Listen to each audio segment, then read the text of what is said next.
Hello everyone, welcome to the channel. कैसे हो आप सब लोग। चलिए, I M C Ashish Goyal और मैं आप लोगों के लिए लेके आ गया हूँ part 4 of your capital structure chapter. So अगर आपने पहले नहीं देखा है पार्ट 1 पार्ट 2, मैंने सीओसी चैप्टर का पार्ट 1 पार्ट 2 ऑलरेडी डाल दिया है। कैपिटल स्ट्रक्चर का पार्ट 1 पार्ट 2 पार्ट 3 मैंने ये भी डाल दिया है। ये आपके सीए इंटर की एक प्लेलिस्ट बनाई हुई है, आप प्लेलिस्ट में जाके चेक कर सकते हो। उसमें सारे चैप्टर आपके आने वाले हैं, एफएम के आने वाले हैं। एक मैं कॉस्टिंग का प्लेलिस्ट बनाऊंगा, एक मैं लॉ का प्लेलिस्ट बनाऊंगा। इसी तरीके से अलग अलग प्लेलिस्ट में आपका सीए इंटर, सीए में सीए के सारे लेवल्स, सीएमए हो गया, सीएस हो गया, सारे लेवल्स पे हम एक प्लेलिस्ट बना देंगे और हर एक चैप्टर का उसमें हम आपको वीडियो बना के देंगे। ठीक है। सो अगर आपने चैनल को सब्सक्राइब नहीं किया है तो अभी जाके सब्सक्राइब कर लो और बेल आइकन पे क्लिक जरूर कर देना, क्योंकि आपको वीडियो के आने के बाद उसका नोटिफिकेशन आना भी तो ज़रूरी है, तभी तो आपको पता चलेगा कि वीडियो आ गया है। तो एक बार अगर प्लेलिस्ट चेक नहीं करी है तो जाके जरूर चेक करो और पार्ट 1 पार्ट 2 और पार्ट 3 देख के आओ। Capital structure chapter number 5 of CA inter module, और वहां पे ये देखने के बाद में आप आ जाओ इस पार्ट में, पार्ट 4 में।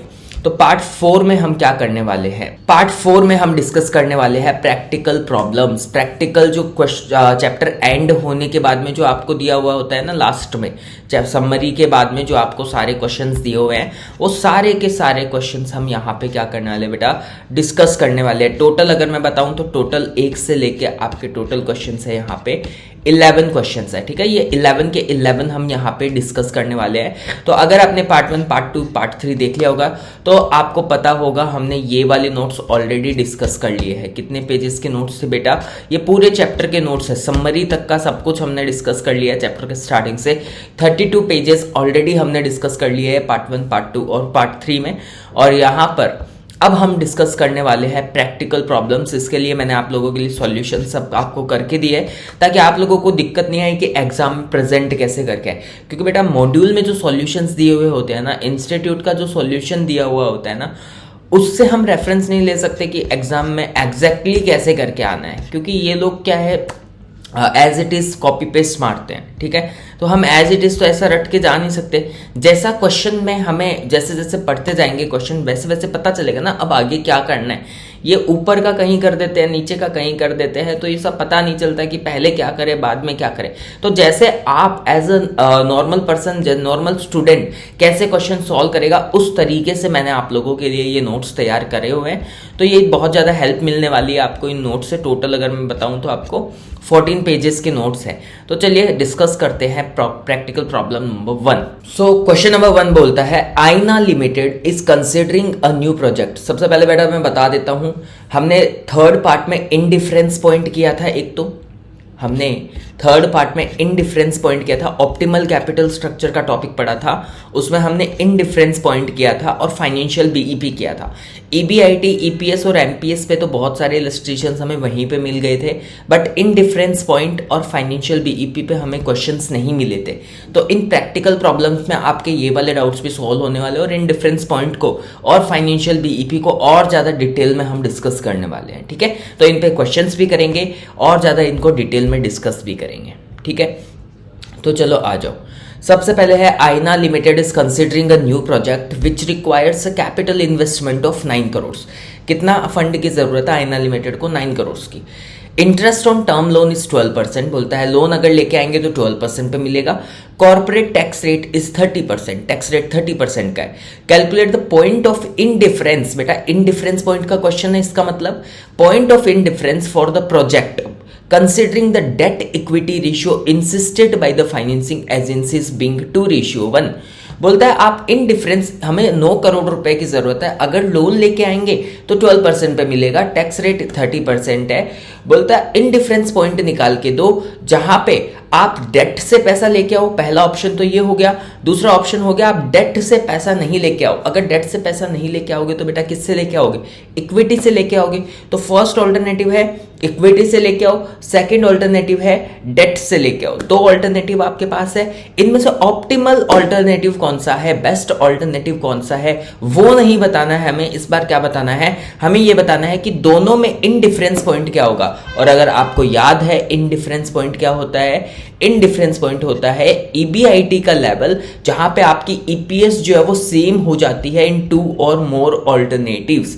मतलब ये जो हम लास्ट में ईपीएस कैलकुलेट करते हैं ना, ये ईबीआईटी सेम आनी चाहिए, ठीक है। 2 ऑल्टरनेटिव की अगर हम कैलकुलेट करें तो आपको क्या करना था, ये फॉर्मूला मैंने उसी में समझा दिया था। ये टेबल को ही इन्होंने फॉर्मूला फॉर्म में लिखा हुआ है यहाँ पे, और उसके बाद में इक्वल करना है तो दोनों ऑप्शन का हमें क्या करना है, ईपीएस का फॉर्मूला रख देंगे और ईबीआईटी की वैल्यू पुट नहीं करेंगे, खाली बाकी सारी वैल्यूज हमें क्वेश्चंस में दी हुई रहेगी, और अगर इसको सॉल्व कर लेंगे तो हमारे पास ईबीआईटी की वैल्यू भी आ जाएगी। That will be our indifference point. मतलब वो एक ऐसा ईबीआईटी का लेवल रहेगा जहां पे दोनों ऑल्टरनेटिव्स का ईपीएस क्या आने वाला है बेटा, सेम आने वाला है। तो ये क्वेश्चन इसलिए ज्यादा अच्छा है क्योंकि इसमें हमें अलग से इन्होंने बताया नहीं है कि ऑल्टरनेटिव 1 क्या है, ऑल्टरनेटिव 2 क्या है। हमें फाइंड आउट करना पड़ेगा कि ऑल्टरनेटिव 1 क्या है, ऑल्टरनेटिव 2 क्या है। तो ऑल्टरनेटिव 1 क्या हुआ बेटा, एक बोलता है डेट से लेके आओ, बोलता है दूसरे में बोलता है अगर डेट लेके आओगे ना तो आपका 12% का इंटरेस्ट लगेगा।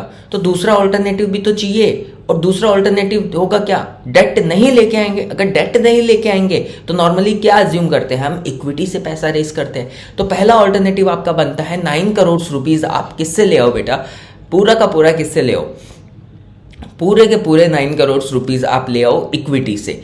Issue equity shares of 9 crore, ये आपका ऑप्शन नंबर 1, ठीक है। ऑप्शन नंबर 2 क्या बोलता है, वापस से आना यहां पे। ऑप्शन नंबर 2 बोलता है डेट लेके आ सकते हैं 12% की रेट पे, बट लास्ट में एक चीज लिखी है इन्होंने, date equity ratio insisted by the financing agencies being 2:1।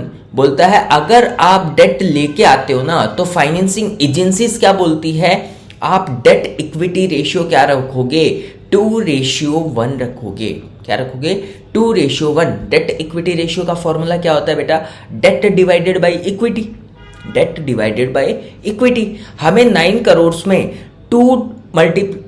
हमें 9 करोड़ को 2:1 में बांटना है डेट और इक्विटी में, तभी तो हमारा डेट इक्विटी रेशियो 2:1 होगा। तो बेटा यहां पे देख लो, issue equity shares and debt both, ये आपका सेकंड ऑप्शन है। डेट इक्विटी रेशियो कितना रखना है, 2:1 रखना है। तो डेट कितना आ जाएगा, 9 crore multiplied by 2 divided by 3। Ratio निकाल लिया बेटा 6 करोड़ का, और इक्विटी कितना आ जाएगा, 6 अगर इसमें से माइनस कर देंगे तो 3 आ जाएगा। या फिर इसको कैसे कैलकुलेट कर सकते थे, 9 मल्टीप्लाइड बाय 1 डिवाइडेड बाय 3 भी कैलकुलेट कर सकते थे। अब आपके पास दोनों ऑप्शन यहाँ पे आपको मिल गए, बस अब हमें इन डिफरेंस पॉइंट निकालना है। इन डिफरेंस पॉइंट के लिए फॉर्मूला आपको याद होना चाहिए, ये फॉर्मूला पुट कर दो ईपीएस का इक्वल लगा के दोनों साइड में। अब देखो हमें इन डिफरेंस पॉइंट निकालना है, मतलब ईबीआईटी निकालना है। ईबीआईटी तो क्वेश्चन में वैसे भी कहीं दिया हुआ नहीं था, तो ईबीआईटी तो एज इट इज लिख दो, ईबीआईटी की वैल्यू तो पुट होगी नहीं। अब देखो ऑप्शन नंबर 1 में इंटरेस्ट लगा के हमारा, ऑप्शन नंबर 1 में आपको पता होगा हम क्या इशू कर रहे हैं, इक्विटी इशू कर रहे हैं, तो इंटरेस्ट तो कुछ लगेगा ही नहीं, तो इंटरेस्ट क्या आ जाएगा, 0 आ जाएगा। टैक्स रेट हमें दी हुई है तो 1 माइनस टैक्स रेट कर दिया 0.30। प्रेफरेंस डिविडेंड है क्या हमारे पास, क्वेश्चन में प्रेफरेंस शेयर्स की कोई बात ही नहीं है, तो यहाँ पे 0 आ गया। और divided by number of equity share. अब बेटा नंबर ऑफ इक्विटी शेयर आपको टोटल 9 करोड़ लेके आने हैं। नॉर्मली आपको पता होगा अगर क्वेश्चन में फेस वैल्यू कुछ भी नहीं दिया हुआ इक्विटी शेयर का, तो आप कितना अज्यूम करते हो, 10 अज्यूम करते हो, 10 अज्यूम करते हो। तो लास्ट में आप एक अजम्पशन लिख दो, we have assumed face value of equity share is equals to 10। Assumption जरूर लिख के आना। तो आपके टोटल नंबर ऑफ शेयर्स कितने हो जाएंगे, 9 डिवाइडेड बाई 10, 0.9 करोड़ हो जाएंगे। 0.9 करोड़ आपका नंबर ऑफ शेयर्स हो जाएंगे, ठीक है। इसी तरीके से ऑप्शन नंबर 2 को देखते हैं। ईबीआईटी एज इट इज लिखना है, कुछ नहीं आएगा। इंटरेस्ट कितना होगा ऑप्शन नंबर 2 में, बोलता है 6 करोड़ का डेट है, और रेट क्या बताई थी इन्होंने क्वेश्चन के अंदर, रेट हमें बताई थी 12% पे हमें ये लोन मिल सकता है। तो 6 करोड़ का 12% अगर करोगे आप तो कितना आएगा, 0.72। 6 करोड़ का 12% कैसे आया ये 0.72 आपका आएगा 6 मल्टीप्लाइड बाय 12%। अगर ये कर लोगे तो आपका 0.72 आ जाएगा। 1 माइनस टी तो आपको पता ही है, प्रेफरेंस डिविडेंड क्वेश्चन में कुछ है नहीं, 0 कर दो, और divided by number of equity share 3 divided by 10, तो 0.3 करोड़। अगर आप इसको सॉल्व कर लोगे बाद में तो लास्ट में आपका ईबीआईटी कितना आ जाएगा, 1.08 करोड़। यही क्वेश्चन को चाहिए था, यही आपका क्या है, इनडिफरेंस पॉइंट है। ठीक है, 1.08 करोड़ सी आपका क्या बेटा इनडिफरेंस पॉइंट है, ठीक है। और नीचे वर्किंग नोट में बता देना कि कैलकुलेशन में बता देना कि किस तरीके से हमने इंटरेस्ट कैलकुलेट किया। मैंने जो यहाँ पे बताया था ना 0.72 का, वही यहाँ पे नीचे भी वर्किंग नोट में भी तो बताना पड़ेगा आपको एग्जामिनर को, ठीक है। और ये फेस वैल्यू वाला अजम्पशन आपको लिखना है। आई होप क्वेश्चन नंबर 1 समझ में आ गया होगा। इन डिफरेंस पॉइंट पे हमने लास्ट पार्ट 3 में क्वेश्चन नहीं किया था, बट इस पार्ट में हम इस पे क्वेश्चन भी कर लिए हैं हम, ठीक है। चलिए आ जाते हैं क्वेश्चन नंबर 2 में। क्वेश्चन नंबर 2 बोलता है Xylo limited is considering 2 alternative financing plans as follows. 2 plans दिए हुए हैं। बोलता है प्लान ए में क्या करते हैं, इक्विटी शेयर्स रहेंगे 8 लाख के, जो कि प्लान बी में भी रहेंगे 8 लाख के इक्विटी शेयर, प्लान बी में भी रहेंगे 8 lakh. Preference shares plan A में नहीं रहेंगे, प्रेफरेंस शेयर्स रहेंगे प्लान बी में। और 12% डिबेंचर्स रहेंगे प्लान ए में, बट प्लान बी में नहीं रहेंगे। इसका मतलब प्लान ए बोलता है कि डेट से पैसा लो, और प्लान बी बोलता है क्या, प्रेफरेंस शेयर से पैसा लो। The indifference point between the plan is 4,80,000। बोलता है इनडिफरेंस पॉइंट हम आपको कैलकुलेट करके ही दे देते हैं इस बार, ठीक है। 4,80,000 इन्होंने कैलकुलेट करके ही दे दिया। Corporate tax rate is 30%, corporate tax rate 30% का है। Calculate the rate of dividend on preference shares. हमें प्रेफरेंस शेयर्स पे क्या बताना है, रेट ऑफ डिविडेंड। बेटा इन्होंने यहाँ पे नहीं बताया ना प्रेफरेंस शेयर पे रेट कितना है डिविडेंड का, तो वही हमें कैलकुलेट करना है।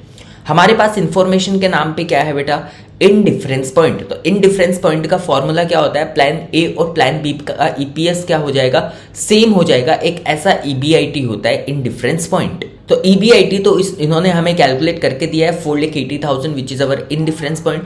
तो इनडिफरेंस पॉइंट का फॉर्मूला डाल दो, इनडिफरेंस पॉइंट का फॉर्मूला डाल दो दोनों ऑप्शन का, ठीक है। अब वैल्यूज पुट करते हैं। 4,80,000 तो इन्होंने हमें दिया हुआ है।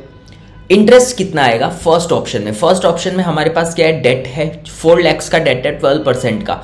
तो 4 लाख का 12% अगर निकालोगे तो कितना आएगा इंटरेस्ट, 48,000। 4 लाख का 12% अगर निकालोगे तो इंटरेस्ट आ जाएगा आपका 48,000। 1 माइनस टी, टैक्स रेट कितना दिया हुआ है, 30% दिया हुआ है, 30% यहाँ पे पुट कर दो।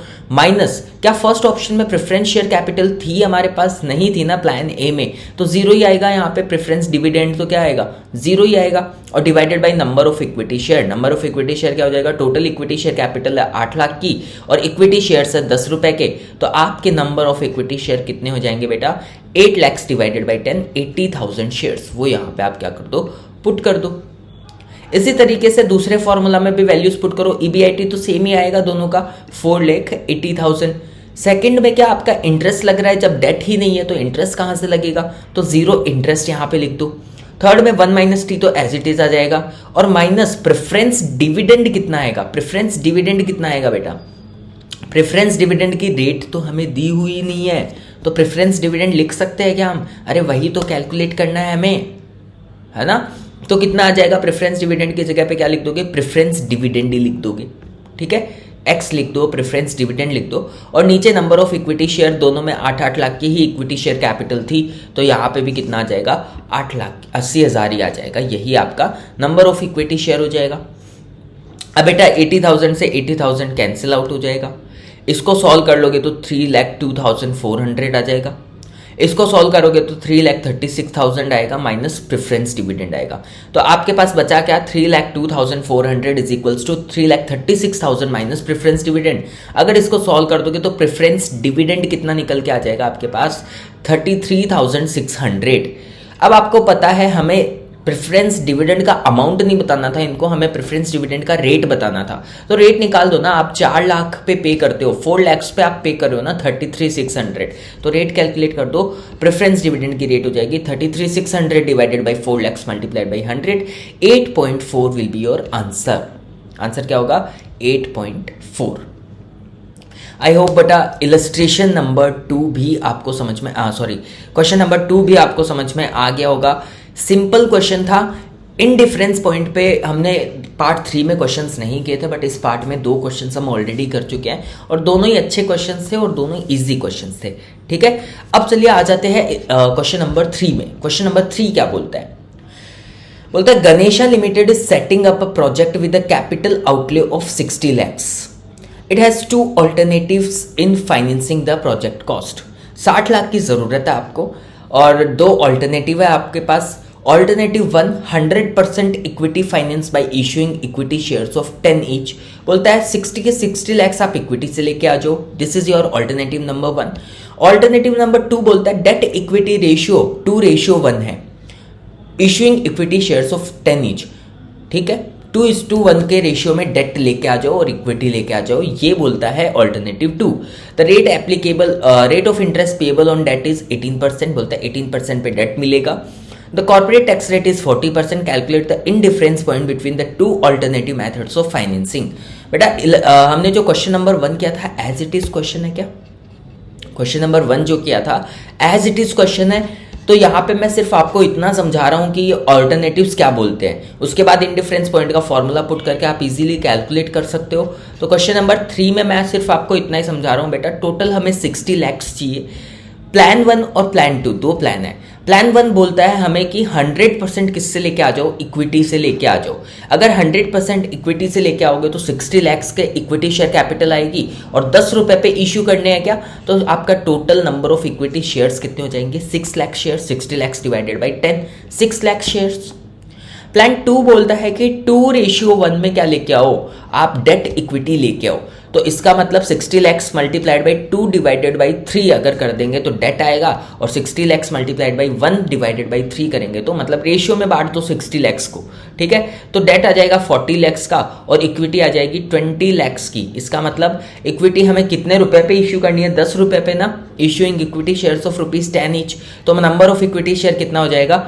2 लैक्स का। ठीक है, नंबर ऑफ इक्विटी शेयर कितना आ जाएगा? 2 लैक्स का। अब बेटा आपको बस इन डिफरेंस पॉइंट का इसी तरीके से फॉर्मूला डालना है और वैल्यूज डालनी है और लास्ट में ईबीआईटी कैलकुलेट कर लेना है, इन डिफरेंस पॉइंट कैलकुलेट कर लेना है। आई होप आप कर लोगे ये वाला इन डिफरेंस पॉइंट का क्वेश्चन। क्वेश्चन नंबर 3 आप लोगों के लिए क्या है? होमवर्क है। मैंने समझा दिया है कैसे करना है, अब आप इजीली इसको सॉल्व कर सकते हो। ठीक है, आ जाते हैं क्वेश्चन नंबर 4 में। क्वेश्चन नंबर 4 बोलता है Ganpati Limited is considering 3 financing plans. The key information is as follows. बोलता है total investment to be raised is 2 lakh. बोलता है टोटल हमें जरूरत है 2 लाख रुपए की। प्लान ऑफ फाइनेंसिंग प्रोपोर्शन बोलता है प्लान ए, प्लान बी और प्लान सी, 3 प्लान हम आपको देते हैं। प्लान ए में हम 100% इक्विटी से 2 लाख रुपीज लेके आएंगे। प्लान बी में 50% तो इक्विटी से लेके आएंगे और 50% डेट से लेके आएंगे। प्लान सी में 50% इक्विटी से लेके आएंगे और 50% प्रेफरेंशियल कैपिटल से लेके आएंगे। ठीक है, इतना आई होप सबको समझ में आ गया होगा। कॉस्ट ऑफ डेट बोलता है 8%, मतलब केडी दे रखा है आपको, जो डेट लेके आओगे ना उसका परसेंटेज दे रखा है कितने का इंटरेस्ट लगेगा।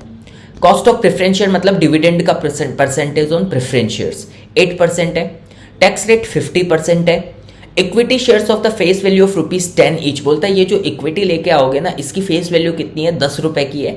Will be issued at a premium of 10 पर शेयर। इसका मतलब 10 रुपए की फेस वैल्यू है, 10 रुपए का प्रीमियम है। कितने पे आपका इक्विटी शेयर इशू होने वाला है? 20 रुपए पे।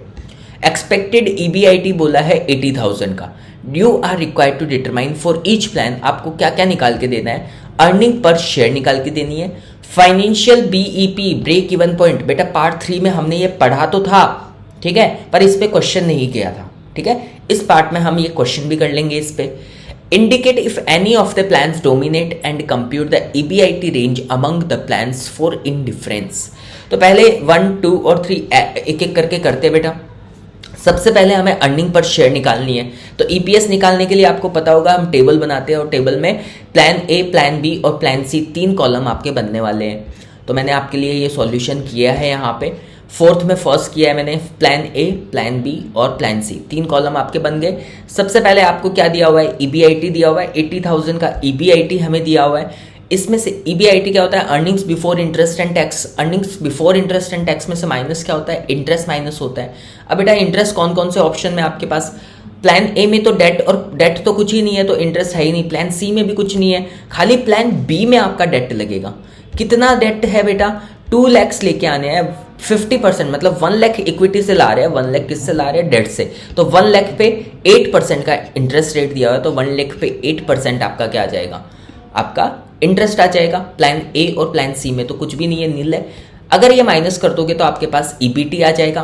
टैक्स का रेट 50% दिया हुआ है, ये कैलकुलेट कर दोगे, माइनस कर दोगे तो क्या आ जाएगा? अर्निंग्स आफ्टर टैक्स आ जाएगा। अब आपको पता होगा इक्विटी शेयर होल्डर्स को देने से पहले हम प्रेफरेंस शेयर होल्डर्स को देते हैं। तो प्रेफरेंस शेयर होल्डर्स का डिविडेंड कितना आएगा, वैसे ही करना है बेटा। 2 लाख है, 50% इक्विटी मतलब 1 लाख का इक्विटी और 1 लाख का प्रेफरेंस शेयर, और इनको डिविडेंड देते हैं हम कितना, 8% पे, तो वही 8,000 रुपए इनका प्रेफरेंस डिविडेंड आ जाएगा। 1 लाख का 8,000, 8%, 8,000 रुपए प्रेफरेंस डिविडेंड।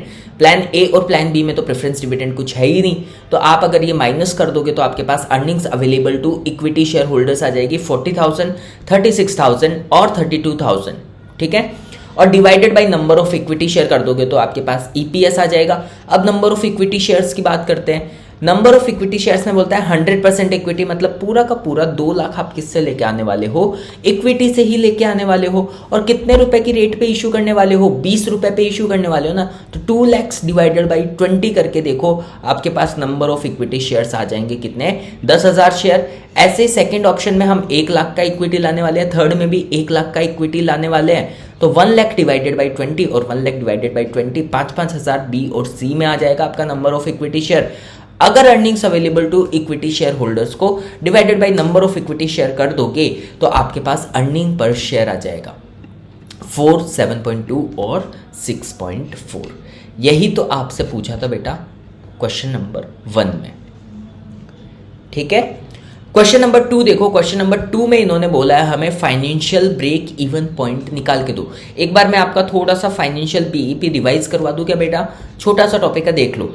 फाइनेंशियल बीईपी क्या होता है, ब्रेक इवन पॉइंट क्या होता है, ऐसा लेवल ऑफ ईबीआईटी जहां पे आपका अर्निंग पर शेयर क्या हो जाए, 0 आ जाए, ठीक है। ऐसा लेवल ऑफ ईबीआईटी जहां पे अर्निंग पर शेयर 0 आ जाए, ना तो हम प्रॉफिट में हैं ना हम लॉस में हैं।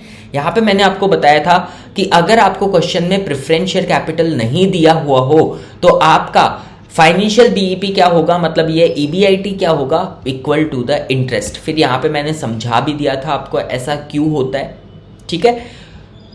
लेकिन बेटा अगर क्वेश्चन में प्रेफरेंस शेयर कैपिटल दिया हुआ हो तो क्या करेंगे, वो प्लान सी। अब इस क्वेश्चन नंबर 4 में जब हम करेंगे ना तब मैं आपको समझाऊंगा, ठीक है। तो फाइनेंशियल बीईपी में सबसे पहले प्लान ए का निकालना है, फिर प्लान बी का निकालना है, फिर प्लान सी का निकालना है। फाइनेंशियल बीईपी प्लान ए, क्या हमारे पास कोई प्रेफरेंस शेयर्स है क्या, प्रेफरेंस शेयर कैपिटल नहीं है तो आपको पता है हमारा फाइनेंशियल बीईपी किसके बराबर होता है, इंटरेस्ट के बराबर होता है। और ये क्यों होता है बेटा मैंने आपको समझा दिया हुआ है, पार्ट 3 में जाके आप देख सकते हो, ठीक है। तो इंटरेस्ट के बराबर होता है, तो इंटरेस्ट कितना है हमारा, कि हमारे पास तो डेट भी नहीं है प्लान ए में, तो इंटरेस्ट भी कुछ नहीं है, इसका मतलब इंटरेस्ट 0 हुआ क्या। अगर इंटरेस्ट 0 हुआ तो हमारा फाइनेंशियल बीईपी भी क्या होने वाला है, 0 ही होने वाला है। तो प्लान ए का फाइनेंशियल बीईपी निकल गया क्या, 0। प्लान बी में क्या है बेटा, प्रेफरेंस शेयर्स तो है नहीं, तो अगर no preference share capital then it will be equal to interest. Plan B में इंटरेस्ट है हमारे पास, यस है, कितना था बेटा 8,000 हमने कैलकुलेट किया था ना ऊपर ईपीएस निकालते टाइम, तो 8,000 ही आपका क्या हो जाएगा फाइनेंशियल बीईपी। प्लान सी जहां पर हमारे पास प्रेफरेंस शेयर कैपिटल है, अगर हमारे पास प्रेफरेंस शेयर कैपिटल है तो हमारा फाइनेंशियल बीईपी कितना होगा, बोलता है अगर प्रेफरेंस शेयर कैपिटल आपके पास है तो फाइनेंशियल बीईपी आपका होगा preference dividend divided by 1 minus T.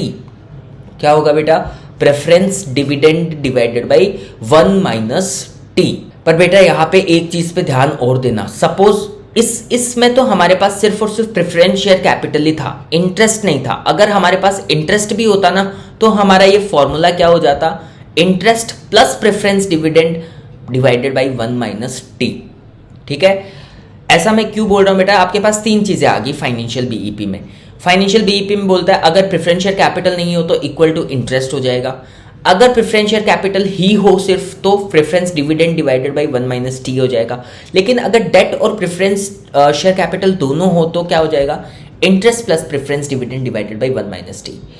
अब बेटा मैंने यहां पर preference dividend divided by 1 minus T क्यों किया है, अगर आपको ये इंटरेस्ट वाली बात समझ में आई मैं पूरा समझा देता हूं, एक बार देख लो। हमें क्या करना है, हमें ये ईपीएस क्या करना है, 0 करना है। अगर हमें ये ईपीएस 0 करना है तो इसका मतलब हमारी earnings available to equity share holder भी 0 आनी चाहिए, तभी तो ये 0 होगा। अर्निंग कुछ नहीं आनी चाहिए। अर्निंग कुछ कब नहीं आएगी, ये वाला ऑप्शन ले लेते हैं। अर्निंग कुछ कब नहीं आएगी, ये हमें 0 लेके आना है। ये 0 कब आएगा, ये 32,000 जीरो कब आएगा? जब ऊपर 40,000 की जगह कितना हो बेटा? ऊपर 40,000 की जगह 8,000 हो, ऊपर 40,000 की जगह 8,000 हो, तभी तो आपका ये क्या आएगा? तभी तो आपका ये जीरो आएगा ना। 8,000 माइनस 8,000 जीरो आ जाएगा। ठीक है, इसका मतलब अगर हमें यहां पर 8,000 चाहिए, मतलब हमें क्या वैल्यू चाहिए बेटा? हमारा प्रेफरेंस डिविडेंड और जो हमारा अर्निंग्स आफ्टर टैक्स है ना, वो क्या होना चाहिए? बराबर होना चाहिए, तभी तो यहां पे जीरो आएगा। ठीक है, तो हमने फॉर्मूला क्या बनाया? Preference dividend. ठीक है, पहले तो ये ले लिया। Preference dividend divided by 1 minus T क्यों किया वो समझो। डिवाइडेड बाई 1 माइनस टी इसलिए क्या? क्योंकि आपको पता है ये 8,000 जो आ रहा है ना, वो आफ्टर टैक्स कैलकुलेट होके आ रहा है। इसका मतलब ये 8,000 क्या है बेटा? 1 माइनस टी ही तो है। ये 8,000 सपोज 50% टैक्स पे किया तो यहां पर आपका 50% ही तो बचाइए। तो आपने क्या कर दिया? 8,000 डिवाइडेड बाई 50%। 50% ये है तो 100% वैल्यू कितनी होगी? तो 100% वैल्यू क्या होगी बेटा? ये वाली। और इंटरेस्ट तो कुछ है नहीं, तो आपका सिर्फ और सिर्फ क्या हो जाएगा? ये आपका ईपीआईटी कैलकुलेट हो जाएगा, फाइनेंशियल बीईपी कैलकुलेट हो जाएगा। इस तरीके से ये फॉर्मूला हमने जनरेट किया बेटा।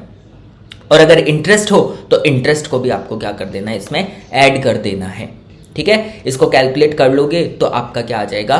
Financial BEP of the plan C आ जाएगा। 8,000 का प्रेफरेंस डिविडेंड था और 1 माइनस 0.5 आपका टैक्स रेट था।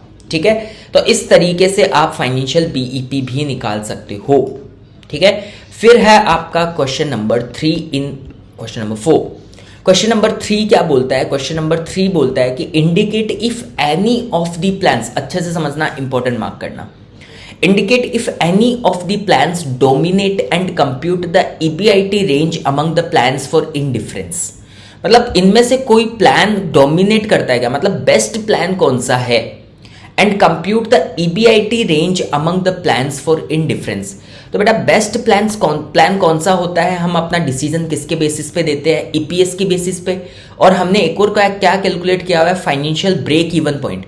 आप मुझे बताओ, फाइनेंशियल बीईपी ज्यादा अच्छा होता है कि फाइनेंशियल बीईपी कम अच्छा होता है? मतलब break even point. Break even point एक ऐसा लेवल होता है जहां पे आपका प्रॉफिट जो है ना वो जीरो हो जाता है। तो जितनी जल्दी आपका प्रॉफिट जो है वो जीरो हो जाए, मतलब जितना कम आपका ब्रेक इवन पॉइंट का जो ईबीआईटी आएगा, उतनी जल्दी आप कवर कर पाओगे ना उसको। ठीक है, उतनी जल्दी आप उतना ईबीआईटी कवर कर पाओगे ना। इसका मतलब ब्रेक इवन पॉइंट जितना कम हो उतना बढ़िया है, ईपीएस जितना ज्यादा हो उतना अच्छा है। तो जिसका ईपीएस ज्यादा आया और जिसका ब्रेक इवन पॉइंट कम आया, वही ऑल्टरनेटिव हमारे लिए क्या है? बेस्ट है। तो वही सजेशन इसको हम देंगे। चलिए इसके सॉल्यूशन में जाके देखते हैं। सॉल्यूशन नंबर 4 में मैंने किया नहीं है क्योंकि मैंने ऑलरेडी आपके लिए इंडिफरेंस पॉइंट और फाइनेंशियल बीईपी के बहुत सारे क्वेश्चंस कर दिए थे। तो फोर्थ में थर्ड देखते हैं। फोर्थ में थर्ड पहले तो देख लेते हैं कौन से प्लान का ईपीएस ज्यादा है। सबसे ज्यादा ईपीएस प्लान हमारा है प्लान बी का, सेकंड ऑप्शन का। और सबसे कम हमारा फाइनेंशियल बीईपी आया है किसका? सबसे कम फाइनेंशियल बीईपी हमारा आया है ये वाला 8,000। बेटा ये जीरो को मत कंसिडर करना। जीरो को ही आप बिना बिजनेस किए भी, आप घर पे ही बैठे हो, जीरो ही होता है बिना बिजनेस किए भी। तो क्या हम कुछ नहीं करें जिंदगी में? है ना, जीरो कंसिडर मत करना। बोलोगे कि सबसे कम तो जीरो आया है। नहीं नहीं बेटा, जीरो ही कमाओगे क्या? है ना, मतलब जीरो ही पैसा रेवेन्यू जनरेट करोगे क्या? तब तो घर पे बैठे रहो। ठीक है, तो 8,000 कम आया है ना, तो सेकंड प्लान हमारे लिए बेटर है जिसका ईपीएस ज्यादा है और फाइनेंशियल बीईपी जो है ना वो कम आया है। ठीक है, तो यहां पे आपको ये करना है। सबसे पहले तो बता देना है, it can be seen that financial plan B dominates over plan C since the financial break even point of the former is only 8,000 but in case of the latter it is 16,000। ठीक है, further EPS of plan B is the highest. ठीक है, अब इसने हमें क्या पूछा है? एक चीज और हमसे पूछी है इसने। अगर आप क्वेश्चन नंबर 4 के थर्ड को अच्छे से पढ़ोगे तो एक चीज तो हमने इसको बता दी है कि financial BEP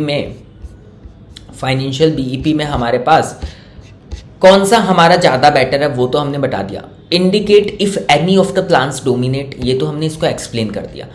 and compute the EBIT range among the plans for indifference, बोलता है इंडिफरेंस पॉइंट भी हमें कैलकुलेट करके दो आप। बेटा इंडिफरेंस पॉइंट कैलकुलेट करना है और 3 प्लान अगर हमारे पास दिए हुए हैं, अगर मुझे इंडिफरेंस पॉइंट कैलकुलेट करना है तीन प्लान मुझे दिए हुए हैं, प्लान ए, प्लान बी और प्लान सी। तो इन तीनों को मुझे कंपेयर करना पड़ेगा।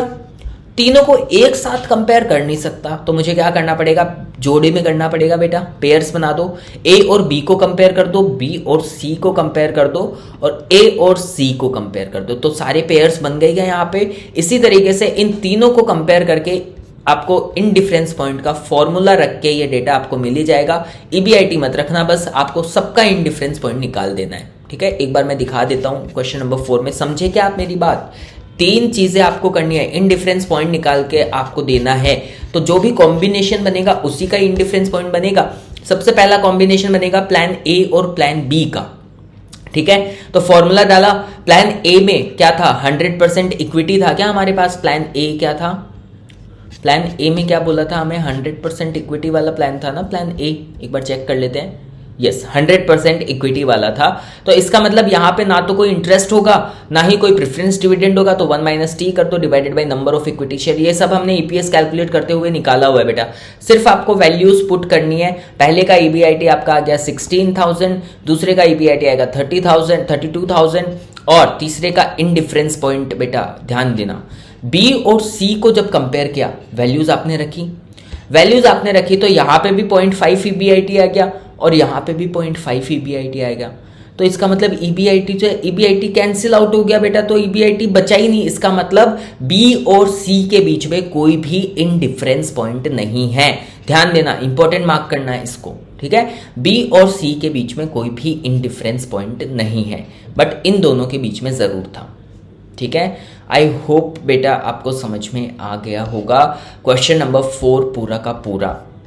ठीक है, 2 मैंने आपके लिए सॉल्यूशन कर दिए थे, 4th में 2 के, और 3rd का मैंने इसलिए नहीं किया क्योंकि इन डिफरेंस पॉइंट के ऑलरेडी हमने 2-3 क्वेश्चंस का सॉल्यूशन किया हुआ है, तो आपको आइडिया आ जाएगा। फिर भी मैंने एक बार यहाँ पे समझा दिया था। ठीक है, क्वेश्चन नंबर 4 सबको समझ में आ गया है, तो आगे बढ़ते हैं क्वेश्चन नंबर 5 पे। चलिए क्वेश्चन नंबर 5 देखते हैं। बोलता है योयो लिमिटेड, यस बेटा, Yoyo Honey Singh Limited presently has 36 lakhs in debt outstanding bearing an interest rate of 10%। बोलता है करंटली आपके पास 36 lakhs का डेट है जिस पर इंटरेस्ट रेट कितना पे करते हो, 10% का। It wishes to finance a 40 lakhs expansion program. बोलता है 40 लाख और लेके आएंगे एंड इज कंसिडरिंग 3 ऑल्टरनेटिव्स। ये 40 लाख लाने के लिए 3 ऑल्टरनेटिव है। एडिशनल डेट इश्यू कर दो 40 लाख का एट 12% इंटरेस्ट, ये प्लान ए है। ऑप्शन नंबर 2 क्या है, प्रेफरेंस शेयर्स इश्यू कर दो 40 लाख के विद 11। और तीसरा ऑप्शन बोलता है issue of equity shares at 16 पर शेयर। बोल रहा है 40 lakhs के इक्विटी शेयर्स इश्यू कर देंगे, 16 रुपए के प्राइस पे एक शेयर इश्यू करेंगे। ठीक है, the company presently has 8 lakh shares outstanding. बोलता है करंटली कंपनी के पास क्या क्या है, 8 लाख इक्विटी शेयर है और 36 लाख का डेट है, and is in the tax regime of 40% का टैक्स है। If earnings before interest and taxes are presently 15 lakhs की आपकी क्या है, earnings before interest and tax. Determine earning per share for 3 alternatives assuming no immediate increase in profitability. बोलता है कि हमारा, आप हमें क्या निकाल के दो, अर्निंग पर शेयर निकाल के दो, जब हम ये मानते हैं कि ये 40 लाख लाने से अभी इमीडिएटली प्रॉफिट में कुछ भी इंक्रीज नहीं होगा। तो बेटा आपका न्यू ईबीआईटी कितना हो जाएगा आफ्टर एक्सपांशन वाला, 15 lakhs प्लस 0 ना, क्योंकि इंक्रीज तो कुछ होने नहीं वाला। तो 15 lakhs ही एज अ ईबीआईटी हमें यूज करना है, और अर्निंग पर शेयर निकालना तो आपको आता ही है बेटा। 3 कॉलम बन जाएंगे तीनों प्लान के। ठीक है, ध्यान रखना 12% का डेट लेना है 40 lakhs पे, 11% का प्रेफरेंस डिविडेंड लेना है 40 lakhs पे, और 16 रुपए पे आपका इक्विटी शेयर इशू हो रहा है। ये 3 आपके पास ऑप्शन है। तो 5th में आ जाओ, मैं आपको समझा देता हूँ। 5th में 1 में आपको समझा देता हूँ क्योंकि ईजी सा था ईपीएस कैलकुलेट करने का, इसलिए मैंने सॉल्यूशन किया नहीं इसका। तो 5th में 1 में सबसे पहले ईबीआईटी डाल दिया 15 lakhs का। अब इंटरेस्ट की बात करते हैं। इंटरेस्ट ईबीआईटी में से इंटरेस्ट माइनस होता है। इंटरेस्ट जो 36 लाख का आपका डेट था उस पर तो 10% पे कर ही रहे हो, तो वो तो तीनों ऑप्शन में लगेगा। ठीक है, पर आप क्या कर रहे हो, नए डेट किस में ले रहे हो, नया डेट सिर्फ प्लान 1 में ले रहे हो, ऑल्टरनेटिव 1 में ले रहे हो। 2 में क्या ले रहे थे, प्रेफरेंस शेयर। 3rd में क्या ले रहे थे, इक्विटी शेयर्स। तो नए पर डेट का इंटरेस्ट किस पे आएगा, सिर्फ ऑल्टरनेटिव 1 में आएगा। कितना ले रहे हो, 40 lakhs पे 12%, निकाल लेना, आ जाएगा। ठीक है, माइनस कर देना, टैक्स ले लेना, 40% प्रॉफिट आफ्टर टैक्स आ जाएगा। प्रेफरेंस डिविडेंड कितना आएगा, प्रेफरेंस डिविडेंड 40 लाख पे 11% का रेट था ना बेटा, निकाल लेना, ठीक है, माइनस कर दोगे, earnings available to equity share holders आ जाएगा। नंबर ऑफ इक्विटी शेयर को समझना, जब आप डेट ले रहे हो तो आपका existing number of equity share ही रहेगा, कितना था एग्जिस्टिंग 8 लाख का, वही आ जाएगा। जब आप प्रेफरेंस शेयर ले रहे हो तो भी इक्विटी शेयर के नंबर्स में चेंज नहीं होगा, 8 लाख ही आ जाएगा। लेकिन जब आप इक्विटी शेयर्स इशू कर रहे हो 40 लाख के 16 की प्राइस पे, तो आपके नंबर ऑफ इक्विटी शेयर बढ़ जाएंगे। कैसे बेटा, 40 लैक्स डिवाइडेड बाई 16 कर लेना और उसको 8 लैक्स में ऐड कर देना, तो आपका आ जाएगा 10,50,000 नंबर ऑफ इक्विटी शेयर्स में। अर्निंग पर शेयर कैलकुलेट करके इसको दे देना, ठीक है। आई होप इतनी बात तो आपको समझ में आ गई होगी। ईपीएस कैलकुलेट करना है, इजी सा सॉल्यूशन था ईपीएस का, इसलिए मैंने वहां पे किया नहीं है, ठीक है बेटा, यहां से आप रेफर कर सकते हो। अब आ जाओ सेकंड, क्या पूछा है इसने, analyze which alternative do you prefer, compute how much would EBIT need to increase before the next alternative would be best. बोलता है बेटा कौन सा ऑल्टरनेटिव आप प्रीफर करते हो। बेटा जिस ऑल्टरनेटिव का ईपीएस सबसे ज्यादा आएगा वही तो हम प्रीफर करते हैं। तो ईपीएस किसका ज्यादा आया है वो चेक करते हैं। सबसे पहले फिफ्थ में ईपीएस किसका ज्यादा आया है, ईपीएस ज्यादा आया है 0.495, 0.305, 0.651। ऑल्टरनेटिव 3 जो था ना, मतलब इक्विटी शेयर वाला जो ऑप्शन था उसका ईपीएस सबसे ज्यादा आया है। तो हम क्या सजेस्ट कर देंगे, सबसे बेस्ट क्या है हमारे पास, ऑल्टरनेटिव 3। एक तो ये सजेशन दे देंगे। दूसरा इसने फिफ्थ में हमसे पूछा क्या है, दूसरा इसने पूछा है compute how much would EBIT need to increase before the next alternative would be the best. बोलता है आप ईबीआईटी को कितना बढ़ाओ कि आपका ऑल्टरनेटिव 3 बेस्ट नहीं हो के उसके नेक्स्ट वाला बेस्ट हो। उसके नेक्स्ट वाला कौन सा है बेटा, जिसका ईबीआईटी उससे जस्ट कम होगा, जिसका ईपीएस उससे जस्ट कम होगा, वही तो उसके नेक्स्ट वाला ऑल्टरनेटिव हुआ, ठीक है। तो उसके नेक्स्ट वाला ऑल्टरनेटिव कौन सा होगा, किसको बेटर बनाना है हमें, इससे जस्ट कम कौन सा है बेटा, 4.495। इसका मतलब आप ये बताओ कि हमें क्या निकाल के दो, आप एक ऐसा ईबीआईटी निकाल के दो जिससे हम क्या बता सके कि हमारा डेट जो ऑल्टरनेटिव 1 वाला डेट वाला जो ऑप्शन है ना वो बेटर हो जाएगा, ठीक है। ये सॉल्यूशन मैंने आपके लिए किया है। For calculating EBIT level to make the next alternative best, that is alternative 1 as it is having next best EPS, जिसका next best EPS होगा बेटा वही तो हमारा next alternative best होगा ना, ठीक है। तो मतलब हमें प्लान ए का EBIT निकाल के देना है। तो बेटा हमें बेसिकली क्या निकाल के देना है, प्लान 1 और प्लान 3, मतलब ऑल्टरनेटिव 1 और ऑल्टरनेटिव 3 को क्या करना है, इक्वल करना है, जहां पे इन दोनों का EPS सेम आ जाए तो ये दोनों बेस्ट हो जाएंगे ना फिर, ठीक है। तो हमें बेसिकली क्या कैलकुलेट करने बोला है इसने, इनडिफरेंस पॉइंट कैलकुलेट करने बोला है बेटा। स्पेसिफिकली इसने लिखा नहीं है इनडिफरेंस पॉइंट, टेक्निकल लैंग्वेज में बोला है और हमें इसको समझना पड़ेगा, ठीक है। आई होप आपको समझ में आ गया होगा। इनडिफरेंस पॉइंट कैलकुलेट कर दो ऑल्टरनेटिव 1 और ऑल्टरनेटिव 2 में, फॉर्मूला डाल दोगे। ईबीआईटी तो हमें कैलकुलेट ही करना है तो कुछ नहीं डालेंगे।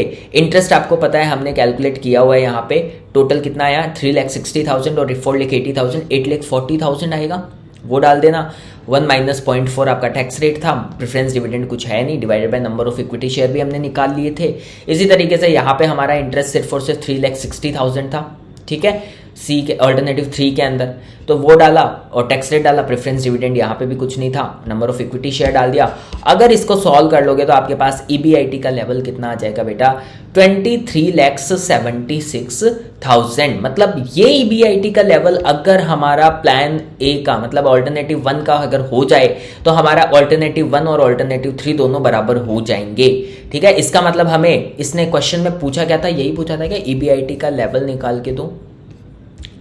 बोलता है compute how much would EBIT need to increase, बोलता है इंक्रीज इन ईबीआईटी निकाल के दो। तो ऑलरेडी हमारा ऑल्टरनेटिव 3 का ईबीआईटी कितना था, 15 लाख का था बेटा, और हमें कितना चाहिए 23,76,000। तो रिक्वायर्ड इंक्रीज कितना हो जाएगा आपका 8,76,000 का आपका इंक्रीज इन ईबीआईटी हो जाएगा। ये अच्छा क्वेश्चन था, इसको मार्क कर लेना सेकंड को, ठीक है। ये सेकंड अच्छा था, बी वाला अच्छा था, इसको मार्क जरूर कर लेना बेटा, इंपॉर्टेंट मार्क कर लेना from exam point of view. Okay, next है आपका क्वेश्चन नंबर 6। क्वेश्चन नंबर 6 देखते हैं, चलिए। क्वेश्चन नंबर 6 इजी सा है, इसलिए मैंने आपके लिए सॉल्यूशन किया नहीं है। क्या है देख लेते हैं, फिर भी मैं आपको एक बार समझा देता हूँ। बोलता है Alpha Limited requires funds amounting to 80 lakh for its new project. 80 lakh की जरूरत है। To raise the funds the company has following two alternative, दो ऑल्टरनेटिव आपके पास है। To issue equity shares of 100 each at par, बोल रहा है 100 रुपए पे आप क्या कर दो, इक्विटी शेयर इशू कर दो अमाउंटिंग टू 60 लैक्स, मतलब 60 लाख के तो इक्विटी शेयर इशू कर दो। टोटल कितना चाहिए, 80 लाख। बैलेंस अमाउंट का क्या कर लो, बोरो कर लो, मतलब 20 लाख आप बोरो कर लोगे एट द रेट ऑफ 12%। पहला ऑल्टरनेटिव समझ में आ गया। और क्या कर सकते हो, इक्विटी शेयर इशू कर सकते हो, इक्वल प्रोपोर्शन में इक्विटी और डेट इशू कर सकते हो, ठीक है। तो 50 पर मतलब 40 लाख के इक्विटी शेयर 100 रुपए पे और 40 लाख का डेट 12% इंटरेस्ट पे। इनकम टैक्स रेट दे रखी है 30% की। इन डिफरेंस पॉइंट निकालना बेटा, निकाल लेना, सब कुछ आपके पास है। ऑल्टरनेटिव 1 ऑल्टरनेटिव 2 आपको समझ में आ गया है, बस इक्वल करना है तो वो फॉर्मूला डाल के निकाल लेना। 2 modes of financing and state which option will be beneficial in different situations। कौन सा ऑप्शन आपके लिए बेनिफिशियल होगा बेटा। आपने इन डिफरेंस पॉइंट तक तो कर लिया होगा क्वेश्चन। चलिए आंसर में आते हैं, ये अच्छा है, 6 को मार्क करना, अच्छा क्वेश्चन है। कौन सा ऑप्शन आपके लिए बेटर होगा बेटा। 6 में आप इन डिफरेंस पॉइंट कितना आया आपका, 9,60,000 का। हमें क्या पूछा है इसने, 6 के अंदर पूछा क्या है, लैंग्वेज पे ध्यान देना। लैंग्वेज इसने बोली है state which option will be beneficial in different situations. बोलता है बेटा कौन सा ऑप्शन बेनिफिशियल होगा, तो हम क्या करेंगे, अलग अलग डिफरेंट सिचुएशंस हमें बनानी रहेगी। और हम ये डिसीजन किसके बेसिस पे देंगे बेटा, हम ये डिसीजन किसके बेसिस पे देंगे। क्या इसने हमें EBIT कहीं भी बताया है, इसने हमें क्वेश्चन में EBIT कहीं भी बताया है। तो हमारे पास एक ही ऑप्शन बचता है कि हम क्या करें, अलग अलग सिनेरियोज बनाएं। एक सिनेरियो ले लेते हैं आप इन डिफरेंस पॉइंट से कम का EBIT है, एक सिनेरियो ले लेते हैं आपका इन डिफरेंस पॉइंट से ज़्यादा का EBIT है। तो 2 ही सिनेरियो हमें लेना है, इन डिफरेंस पॉइंट से कम ले लेते हैं, एक इन डिफरेंस पॉइंट से ज़्यादा ले लेते हैं। तो एक क्या अज्यूम कर लेंगे, कुछ भी अज्यूम कर सकते हो, 9,60,000 के कम करना है, बस 8 लाख अज्यूम कर लो, 5 लाख अज्यूम कर लो, जो करना है कर लो, ठीक है। तो इन्होंने अज्यूम किया 9,50,000 और इन्होंने एक में अज्यूम किया 9,70,000। EPS के लिए इन्फॉर्मेशन है बेटा, सिर्फ EBIT तो नहीं थी, तो दोनों प्लान की EPS कैलकुलेट कर देना और डिसीजन दे देना। और यहाँ पे भी दोनों प्लान की EPS कैलकुलेट करके डिसीजन दे देना, जिसका भी EPS हाईएस्ट होगा, ठीक है। ये इन्होंने भी लिखा है कि 960 और 970 लेने की जरूरत नहीं है, कुछ और भी ले सकते हो, ठीक है। तो बेटा डिसीजन EPS के बेसिस पे देना था, बट EPS कैलकुलेट करने के लिए हमें EBIT दिया हुआ नहीं था, इसलिए हमें एक इन डिफरेंस पॉइंट से कम का EBIT लेना पड़ा, एक इन डिफरेंस पॉइंट से ज़्यादा का EBIT लेना पड़ा, तभी जाके हम EPS पे क्या दे पाए हैं, डिसीजन दे पाए हैं। 6 को मार्क करना, यहाँ पे आप उलझ सकते हो। आई होप अब आपको ये समझ में आ गया होगा, ठीक है। EBIT निकालने का कोई तरीका हमारे पास था नहीं, तो यही एक तरीका, सिनेरियोस पूछा ना इसने, डिफरेंट सिचुएशन। तो एक 960 कमाओगे तो आप तो जीरो ही 960 कमाओगे तो दोनों प्लान में कोई डिफरेंस नहीं हुआ। डिफरेंस कब आएगा, जब या तो आप 960 से नीचे कमाओगे या आप 960 से ऊपर कमाओगे, इसलिए हमने उस तरीके की चीज करी बेटा। अब आ जाओ 7th में। 7th क्या बोलता है, 1/3 of the total market value of Sanghmani limited consist of loan stock. 1/3 आपके पास क्या है, लोन है, मतलब 2/3 आपके पास क्या है, इक्विटी है, which has a cost of 10%। Another company बोलता है संघमानी लिमिटेड के पास डेट है 1/3 जिसका कॉस्ट कितना है, 10%। एनदर कंपनी सैमसोई limited is identical in every respect to Sanghmani limited. बोलता है संघमानी लिमिटेड जैसी ही है, आइडेंटिकल है, except that its capital structure is all equity. बस उसके पास डेट नहीं है, उसके पास पूरा का पूरा क्या है, इक्विटी है। तो बेटा एक तो आपकी अनलीवर्ड फर्म हो गई, सैमसोई लिमिटेड तो अनलीवर्ड फर्म हो गई। अनलीवर्ड फर्म कौन सी बेटा, जिसमें डेट नहीं होता, और जिसमें डेट है विच इज संघमानी लिमिटेड, वो आपकी क्या हो जाएगी, लीवर्ड फर्म, ठीक है। And its cost of equity 16%। बोलता है सैमसंग लिमिटेड का कॉस्ट ऑफ इक्विटी है 16% का। According to Modigliani and Miller, बेटा MM अप्रोच का क्वेश्चन है। If we ignore taxation, tax को इग्नोर कर दो, मतलब विदाउट टैक्स वाली MM अप्रोच हमें देखना है। MM अप्रोच विदाउट टैक्स का क्वेश्चन है ना। And tax relief on debt capital, compute the cost of equity of Sanghmani limited. हमें कॉस्ट ऑफ इक्विटी निकालना है किसका, संघमानी लिमिटेड का। बोल रहा है MM अप्रोच से KE निकाल के दो संघमानी लिमिटेड का। तो बेटा अगर आपको नोट्स याद है तो मैंने आपको MM अप्रोच पढ़ाया था, तब मैंने आपको बताया था कि MM अप्रोच, एक बार मैं नोट्स में आपको दिखा देता हूँ, नोट्स यहाँ पे है आपके। MM अप्रोच विदाउट टैक्स में मैंने KE का एक फॉर्मूला लिखा था। MM अप्रोच विदाउट टैक्स में KE का एक फॉर्मूला लिखा था, अगर आपने नहीं देखा है ये वाला पार्ट तो पार्ट 2 में मैंने ये डिस्कस किया हुआ है, जाके एक बार ज़रूर देख लेना। केई का फॉर्मूला लिखा हुआ था बेटा और उसका एक्सप्लेनेशन भी यहाँ पे पूरा समझाया था मैंने आपको। केई का फॉर्मूला क्या था? KE of the levered firm is equals to KO plus KO minus KD multiplied by debt divided by equity. बस as it is formula put कर देना है बेटा, एज इट इज़ फॉर्मूला। तो वही मैंने यहाँ पे किया हुआ है। अगर मैं 7 की बात करूँ तो सॉल्यूशन किया है मैंने आप लोगों के लिए। अप्रोच विदाउट टैक्स, इररेलेवेंस थ्योरी होती है ना बेटा, आपको पता होगा इररेलेवेंस थ्योरी का अप्रोच है ये। इन्होंने हमें कॉस्ट ऑफ इक्विटी पूछा है संगमानी लिमिटेड का। अब यहाँ पे तो आप सोचोगे कि यार सैमसुई लिमिटेड का दिया हुआ है ना हमें तो कॉस्ट ऑफ इक्विटी, संगमानी का तो दिया हुआ नहीं हुआ।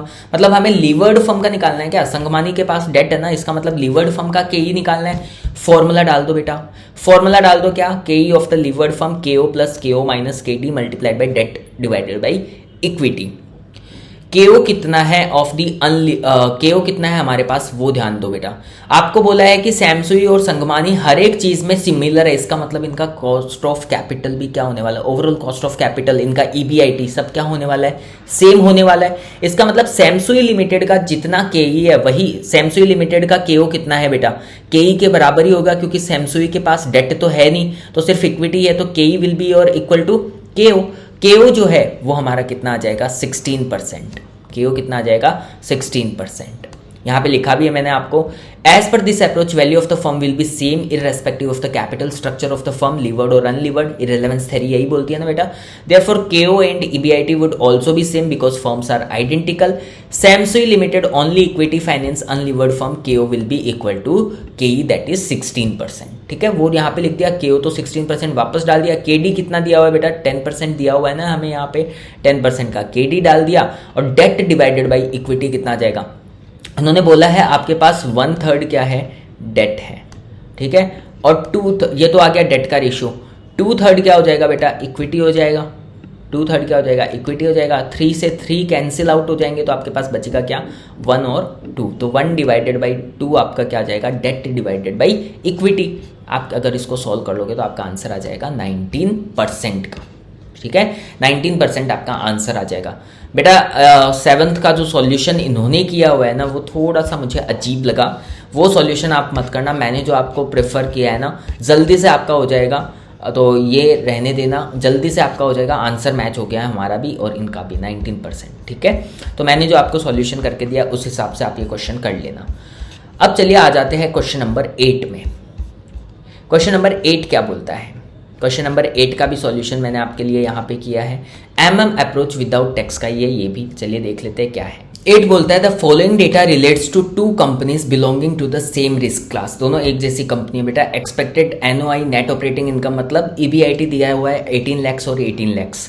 12% का डेट दिया हुआ है 54 lakhs। बी लिमिटेड में डेट है नहीं, इसका मतलब ए लिमिटेड लीवर्ड है, बी लिमिटेड अनलीवर्ड है। इक्विटी कैपिटलाइजेशन रेट KE दिया हुआ है बी लिमिटेड का। बेटा बी लिमिटेड में डेट नहीं है तो KE will be equal to KO। ठीक है, आपका KO overall cost of capital में सिर्फ इक्विटी की ही कॉस्ट आएगी ना, तो KO will be equal to KE 18%।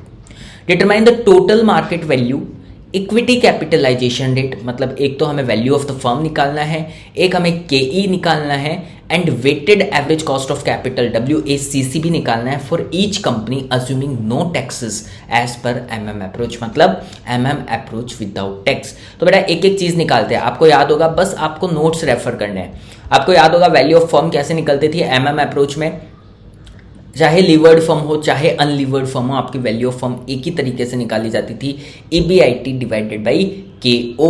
KO हमारे पास है बेटा, दोनों कंपनी सेम है ना, तो इसका भी KO इसके बराबर होगा। तो EBIT कितना है दोनों का 18 lakhs, दोनों का KO कितना है 18% का। तो बेटा 18 lakhs डिवाइडेड बाई 18% आपका क्या हो जाएगा, value of the firm. 18 lakhs divided by 18%, 1 crore की आपकी क्या आ जाएगी वैल्यू ऑफ द फर्म, चाहे वो लीवर्ड फर्म हो चाहे अनलीवर्ड फर्म हो, मतलब ए लिमिटेड हो चाहे बी लिमिटेड हो। ये चीज़ें यहाँ पे लिखी हुई है बेटा। अगर आपको ये चीज़ नहीं समझ में आ रही है ना, इसका मतलब आपने पार्ट 2 देखा नहीं है, पार्ट 2 जरूर जाके देखो। ठीक है, चलो सेकंड इसने पूछा था हमसे इक्विटी कैपिटलाइजेशन रेट। फॉर्मूला उठाओ बेटा, ये वाला फॉर्मूला उठाओ और वहां पे डाल दो वापस से। फॉर्मूला क्या होता है, ए लिमिटेड का अलग अलग करना पड़ेगा ना इस बार। ए लिमिटेड का के, बी लिमिटेड का के तो हमें पता ही है ना कितना है, बी लिमिटेड का के 18% है। ए लिमिटेड का के कितना है वो हमें निकालना है। ए लिमिटेड का के कैसे आएगा, यहाँ पे डाल दो के ओ प्लस के ओ माइनस के D date divided by equity. तो 0.18 हमने बोला हुआ है कि के ओ ऑफ द बी लिमिटेड तो 18% ही होगा, के ओ ऑफ द बी लिमिटेड तो 18% ही होगा ना बेटा, के के बराबर ही होगा ना बी लिमिटेड का के ओ। तो इसका के ओ भी सेम होगा क्योंकि सेम कंपनियां हैं, दोनों सेम रिस्क क्लास की है। तो के ओ हमने डाल दिया 0.18 और के डी का रेट दिया हुआ है क्या हमें इसमें 12% का रेट डाल दिया। Debt divided by equity, debt कितना है बेटा, डेट है हमारे पास कितना 54 लैक्स का, और हमने ए लिमिटेड का वैल्यू कितना निकाला 1 करोड़ का। तो बाकी का बचा हुआ क्या हो गया, इक्विटी हो गया।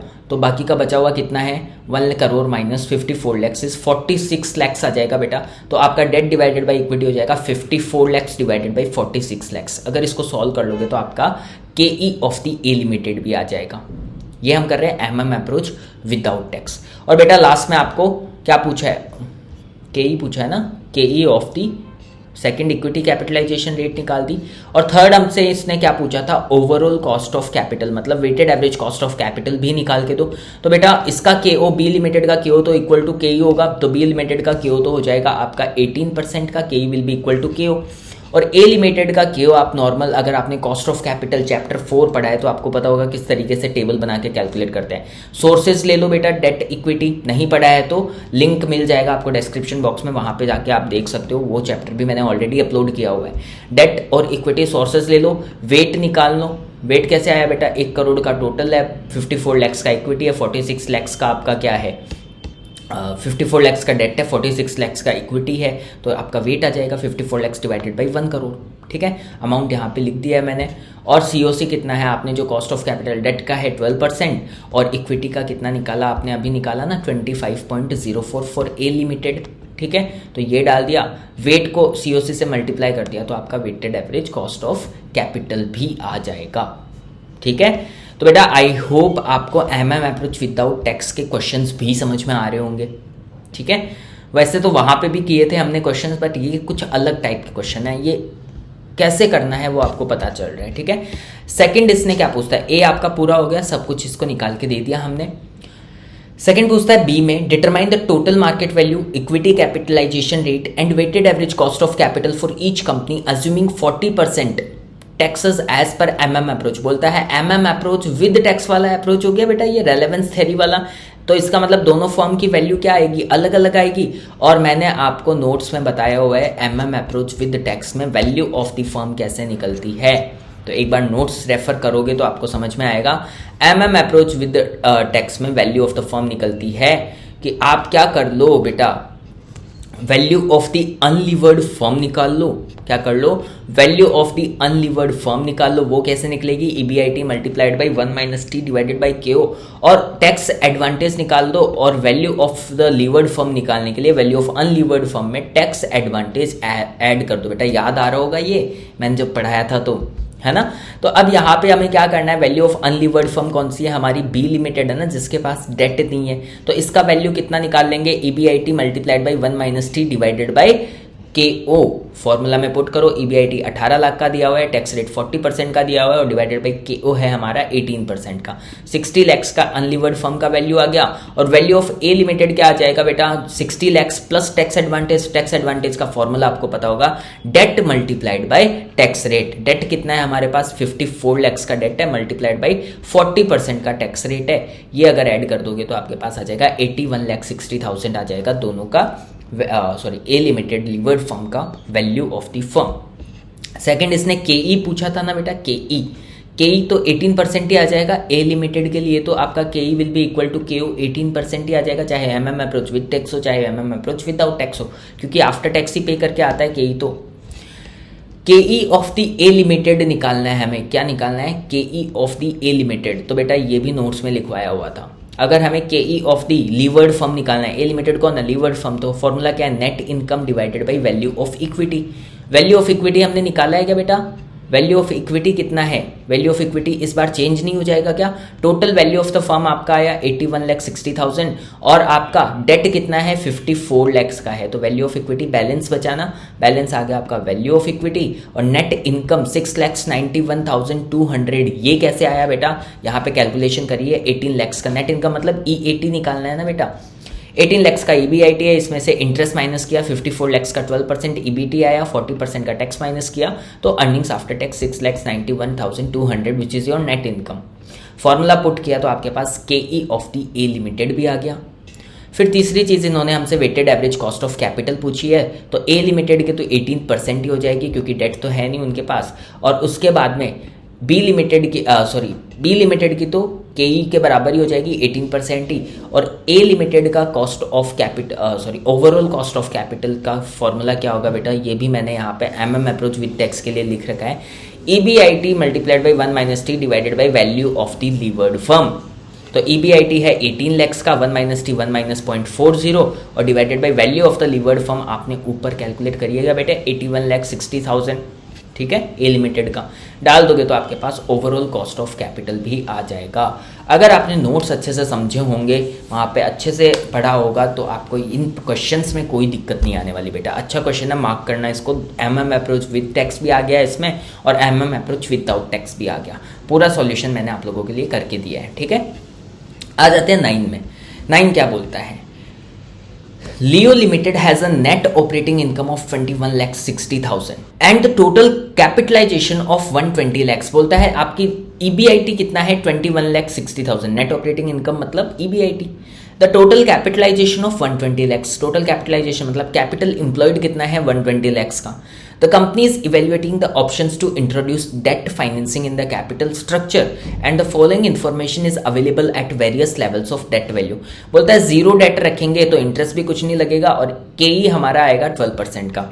10 लाख का अगर डेट रखेंगे तो 7% का इंटरेस्ट लगेगा और KE इन्होंने इक्विटी कैपिटलाइजेशन रेट्स वगैरह दे रखी है। पूछा क्या है बेटा, अलग अलग ऑप्शन दिए हैं डेट के। You are required to compute the equity capitalization rate, KE निकालना है। इसका मतलब बेटा ये डेट रखने के पहले का KE है ना। You are required to compute the equity capitalization rate if MM approach is followed. MM approach, अब विद टैक्स है कि विदाउट टैक्स है वो देखते हैं।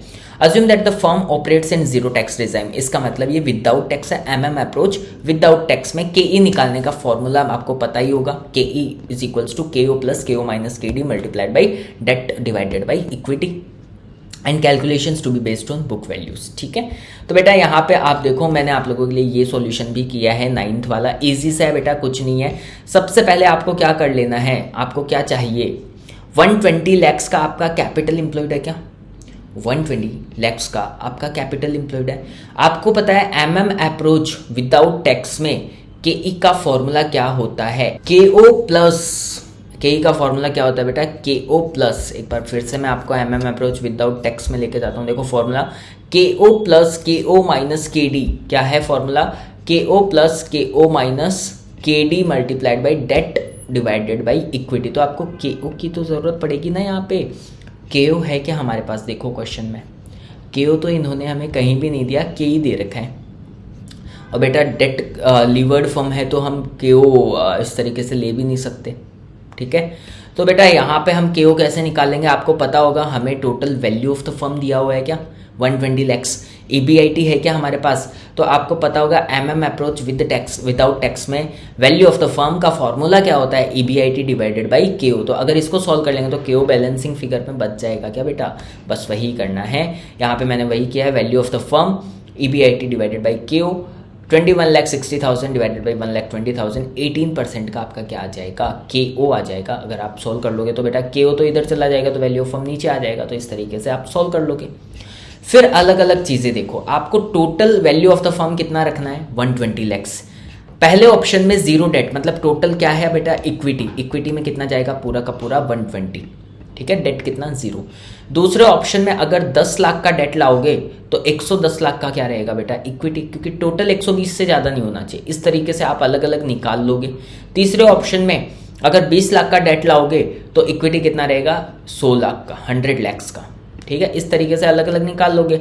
केडी आपको दिया हुआ है क्वेश्चन में, केडी तो आपको दिया हुआ ही है, हर एक फॉर्मूला में हमें केडी की जरूरत पड़ेगी, केडी की जरूरत पड़ेगी, केओ हमने निकाल लिया है, बस ये फॉर्मूला पुट करके एक दो सॉल्यूशन मैंने आपके लिए किया, बाकी सब आप कैलकुलेट करके देख लेना, आ जाएगा इजीली। ठीक है, फॉर्मूला पुट करना है, केओ है ही, केडी है ही, इक्विटी है ही, डेट है ही, बस ये चार ही तो चीज़ें चाहिए इस फॉर्मूला में, पुट कर देना, आपका केई निकल के आ जाएगा। आई होप क्वेश्चन नंबर 9 भी आपको समझ में आ गया है बेटा। ठीक है, क्वेश्चन नंबर 9 भी समझ में आ गया है, मैं ये मान के चल रहा हूँ, इजी सा क्वेश्चन था।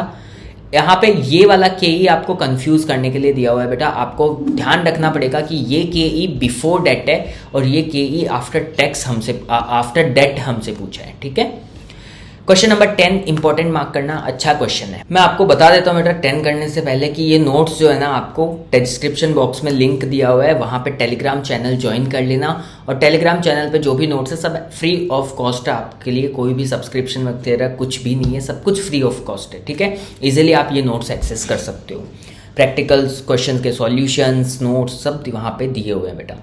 ठीक है, डाउनलोड करो, एंजॉय करो। तो 10th देखते हैं बेटा, 10th बोलता है Aksar limited has a sales of 68 lakhs with a variable cost ratio of 60%। ठीक है, the company has fixed cost of 16,32,000। Okay, cost sheet याद आ रहा होगा बेटा, ये पढ़ के लग रहा होगा कि कॉस्टिंग में कैसे आ गए, नहीं बेटा एफएम में ही हो, आपको कॉस्टिंग में थोड़ा सा रेफरेंस लेना पड़ेगा। The capital of the company comprises of 12% long term debt, वापस एफएम वाला फील आया होगा ना। The capital of the company comprises of 12% long-term debt, 1 lakh preference shares of 10 each carrying dividend rate of 10%। बोलता है 12% date है आपके पास, 1 लाख का प्रेफरेंस शेयर कैपिटल है 10% का, और 1,50,000 आपके पास क्या है, इक्विटी शेयर्स है। The tax rate applicable for the company is 30%, 30% का टैक्स रेट दिया हुआ है। एट करंट सेल्स लेवल, मतलब करंट सेल्स लेवल क्या है, 68 lakhs। Determine the interest, EPS and amount of debt, बोल रहा है इंटरेस्ट निकाल के दो, अर्निंग पर शेयर निकाल के दो, और अमाउंट ऑफ डेट निकाल के दो। बेटा इन्होंने डेट का यहाँ पे हमें ये तो बताया कि 12% लॉन्ग टर्म डेट है, 12% का इंटरेस्ट है, बट डेट का अमाउंट बताया क्या इन्होंने, डेट का अमाउंट तो बताया ही नहीं इन्होंने 12% का, तो हमें वो कैलकुलेट करना पड़ेगा। अर्निंग पर शेयर कैलकुलेट करके देनी है, और अमाउंट ऑफ डेट भी निकाल के दो। फिर for the firm if a 25% decline in sales will wipe out all the EPS। तो बेटा इसको ध्यान से समझना, पूछना क्या चाहता है, पूछना चाहता है कि आप करंट सेल्स लेवल पे हमें ये 3 चीजें निकाल के दो, और यहां पर बोलता है कि यहाँ पे बेटा फुल स्टॉप या कॉमा लगा लेना, फिर पढ़ना है इसको। If a 20% decline in sales will wipe out all the EPS, बोलता है अगर if a 25% decline in sales will wipe out all the EPS, बोल रहा है अगर आप 25% डिक्लाइन करोगे ना सेल्स में, तो आपका अर्निंग पर शेयर कितना आएगा, 0 आएगा। ठीक है, तो हमें बेटा क्या क्या करना पड़ेगा, ये निकालना है। तो सबसे पहले तो EBIT चाहिए हमें। EBIT कैसे आएगा आपको पता होगा, अगर हम 68 lakhs की सेल्स में से अगर वेरिएबल कॉस्ट माइनस करते हैं तो कंट्रीब्यूशन आता है, और कंट्रीब्यूशन में से अगर फिक्स्ड कॉस्ट माइनस कर देते हैं तो अपना प्रॉफिट आ जाता है, विच इज़ योर EBIT। ठीक है, तो वही करना है बेटा। सबसे पहले 2 कॉलम बनाने पड़ेंगे, एक प्रेजेंट लेवल पे और एक जब सेल्स आप 25% से डिक्लाइन कर देते हो तो बनाना पड़ेगा। ये भी मैंने आप लोगों के लिए लिख दिया है। If 25% decline in sales wipes out all the EPS, that means EAT earnings available to equity share holders would be 0। बेटा EPS नहीं होगा तो अर्निंग्स आफ्टर टैक्स भी तो 0 ही होगा आपका। ठीक है, तो सेल्स ले ली सबसे पहले प्रेजेंट लेवल पे 68 lakhs, और 25% अगर इसको माइनस कर दोगे तो 75% बचेगा, तो कितना आ जाएगा, 51 lakhs। वेरिएबल कॉस्ट बोला है 60%, तो 68 lakhs का 60% और 51 lakhs का 60% कॉन्ट्रीब्यूशन आ जाएगा। फिक्स कॉस्ट तो सेम ही रहेगी दोनों ऑप्शन में, सेल से मतलब नहीं होता फिक्स कॉस्ट को। 16,32,000 16,32,000। EBIT निकाल लिया आपने प्रेजेंट लेवल पे, और EBIT निकाल लिया आपने जब 25% आप सेल्स को क्या कर देते हो, डिक्लाइन कर देते हो, ये आपने सेकंड EBIT निकाल लिया। अब बेटा इसको एक बार भूल जाओ, ये वाली जो चीज़ है ना यहाँ पे, इसको एक बार के लिए आप भूल जाओ, ये जो यहाँ पे लिखा हुआ है। ठीक है, आप क्या ध्यान रखो, आपको इंटरेस्ट चाहिए, तो क्या आपके पास इंटरेस्ट है क्या यहाँ पे, आपके पास तो इंटरेस्ट का रेट है खाली क्वेश्चन में, आपके पास तो क्वेश्चन में सिर्फ इंटरेस्ट का रेट है, डेट का अमाउंट कितना है वो तो है ही नहीं, तो इंटरेस्ट कैलकुलेट कैसे करें। तो बेटा इन्होंने एक चीज बोली है, आपका अगर 25% सेल्स कम हो जाता है तो आपका ईपीएस क्या हो जाता है, जीरो हो जाता है। इसका मतलब अर्निंग आफ्टर टैक्स भी जीरो हो जाता है। तो बेटा रिवर्स कैलकुलेशन कर सकते हैं इसमें। इस वाले में अगर मैं अर्निंग्स आफ्टर टैक्स को जीरो लिख दूं, बेटा अर्निंग्स आफ्टर टैक्स को जीरो क्यों लिखूंगा, जीरो लिखूंगा तो आपको पता होगा हमारे पास प्रेफरेंस डिविडेंड भी है क्वेश्चन में, प्रेफरेंस शेयर्स भी तो है। इसका मतलब हमारा ईपीएस जीरो कब आएगा, जब हमारा earnings available to the equity share holder zero होगा। और earning available to the equity share holder आता है जब प्रेफरेंस डिविडेंड दे देते हो आप। तो प्रेफरेंस डिविडेंड के बाद वाला जो अर्निंग आता है, earning available to equity share holder, इसको क्या लिखना है, जीरो लिखना है। प्रेफरेंस डिविडेंड तो कैलकुलेट, अब रिवर्स कैलकुलेट कर लो। प्रेफरेंस डिविडेंड तो आपको कैलकुलेशन कर ही सकते हो, 1 लाख पे 10% का, तो 10,000 का प्रेफरेंस डिविडेंड आ गया। अगर 10,000 यहाँ पे है तो यहाँ पे कितना होना चाहिए जिससे ये जीरो आ जाए, तो 10,000 बैलेंसिंग फिगर से आ गया। टैक्स बेटा 30% की रेट दी हुई है, तो आपका ये ईएटी कितना होगा, 70% होगा। तो अगर आप कर दोगे 10,000 डिवाइडेड बाई 10,000 डिवाइडेड बाई 70% करके देखो बेटा, 10,000 डिवाइडेड बाई 70% अगर आप करते हो तो आता है 14,286। बैलेंसिंग फिगर से आपका टैक्स का अमाउंट आ जाएगा। और अगर यहाँ पे 14,286 आना चाहिए, और ये तो आपने कैलकुलेट कर ही लिया था, तो बैलेंसिंग फिगर आपका क्या आ जाएगा, इंटरेस्ट आ जाएगा क्या, बैलेंसिंग फिगर आपका इंटरेस्ट आ जाएगा क्या बेटा। ये इंपॉर्टेंट है, क्वेश्चन को इंपॉर्टेंट मार्क करना, रिवर्स कैलकुलेशन करना था इसमें। तो आपका इंटरेस्ट कितना आ गया, 3,93,714। ठीक है। अब बेटा ये इंटरेस्ट हम कहाँ पुट कर देंगे, हमने जो डेटा यहाँ पे पहले हम इंटरेस्ट रख नहीं पा रहे थे ना, पर अब तो हमने इंटरेस्ट का अमाउंट निकाल लिया है 3,93,714, ये इंटरेस्ट यहाँ पे पुट कर देंगे। तो अगर इसमें से इंटरेस्ट माइनस करोगे तो आपके पास अर्निंग्स बिफोर टैक्स आ जाएगा, उसका 30% टैक्स निकाल देना, अर्निंग्स आफ्टर टैक्स आ जाएगा। प्रेफरेंस डिविडेंड तो 10,000 का ही रहेगा, earnings available to equity share holder आ जाएगी। और उसके बाद में आप नंबर ऑफ इक्विटी शेयर कितना है, नंबर ऑफ इक्विटी शेयर हमारे 1,50,000 इक्विटी शेयर है ना, नंबर ऑफ इक्विटी शेयर अगर डिवाइड कर दोगे तो अर्निंग पर शेयर आ जाएगा। बेटा क्वेश्चन ने हमसे 3 चीज़ें पूछी थी, करंट सेल्स लेवल पे आप हमें ईपीएस कैलकुलेट करके दो, ये हमने कैलकुलेट करके दे दिया 3.17 का।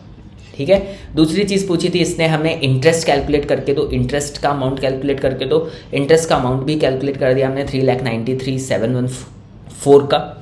और तीसरी चीज़ इसने पूछी थी हमें डेट का अमाउंट कैलकुलेट करके दो। तो डेट का अमाउंट कैसे कैलकुलेट होगा बेटा, 3,93,714 कितना परसेंटेज है, 12%, तो 100% कितना होगा, तो डिवाइड बाई 12% अगर कर दोगे तो डेट का अमाउंट भी आपके पास आ जाएगा। आई होप क्वेश्चन नंबर 10 भी आपको समझ में आ गया होगा बेटा। इजी सा था पर थोड़ा सा ट्रिकी था, ध्यान से इसको करना है आपको। एक बार अगर देखा हुआ नहीं होगा तो एग्जाम में उलझने के चांसेस है, तो मार्क जरूर कर लेना, इंपॉर्टेंट मार्क कर लेना।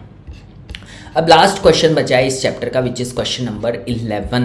क्वेश्चन नंबर 11 अगर आपको मैं दिखाऊं, इन्होंने जो सॉल्यूशन करके दिया है क्वेश्चन नंबर 11, 1 पेज का क्वेश्चन है बेटा, और इन्होंने जो इसका सॉल्यूशन करके दिया है उसके कितने पेजेस है वो भी गिनना एक बार, और किस तरीके से करके दिया। बहुत ही वाहियात सॉल्यूशन इन्होंने करके दिया है, जो कि कभी भी कुछ भी निकाल रहे हैं, कुछ सिस्टमेटिक है नहीं। तो मैंने अलग से आपके लिए इलस्ट्रेशन नंबर 11 का भी सॉल्यूशन किया है। ठीक है, तो वो भी आप रेफर कर लेना यहाँ से। तो फिर भी मैं आपको करवाऊंगा, टेंशन मत लो आप, मैं आपको करवाऊंगा, इलस्ट्रेशन नंबर 11 भी करवाऊंगा, टेंशन मत लो आप। जो सॉल्यूशन किया है उसको समझाऊंगा। तो 1 page, 2 page, 3 page, 4 page, 5 page का सॉल्यूशन है बेटा। हमारा भी 5-6 पेज का ही सॉल्यूशन है, बट सिस्टमेटिकली किया हुआ है। ठीक है, एक एक करके ये सारी चीज़ों को समझेंगे।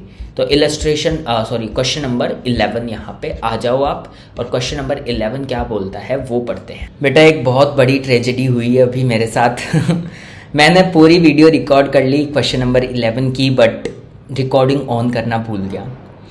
तो वापस से मुझे आपके साथ ये क्वेश्चन स्टडी करना पड़ेगा। चलिए करते हैं, कोई बात नहीं, आप लोगों के लिए इतना बिल्कुल किया जा सकता है। सो क्वेश्चन नंबर 11 बोलता है the financial adviser of Sun limited is confronted. मैं एक बार वापस से ये नोट्स क्लीन कर देता हूँ आपके लिए, क्योंकि मैंने ऑलरेडी डिस्कस कर लिया था बेटा सारा, लेकिन अब फिर से मुझे ये सही करना पड़ेगा।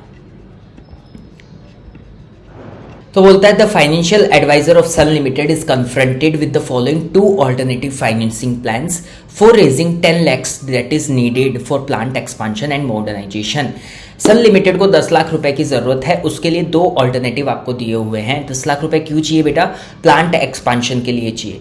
बोल रहा है issue 80% of funds with 14% debenture.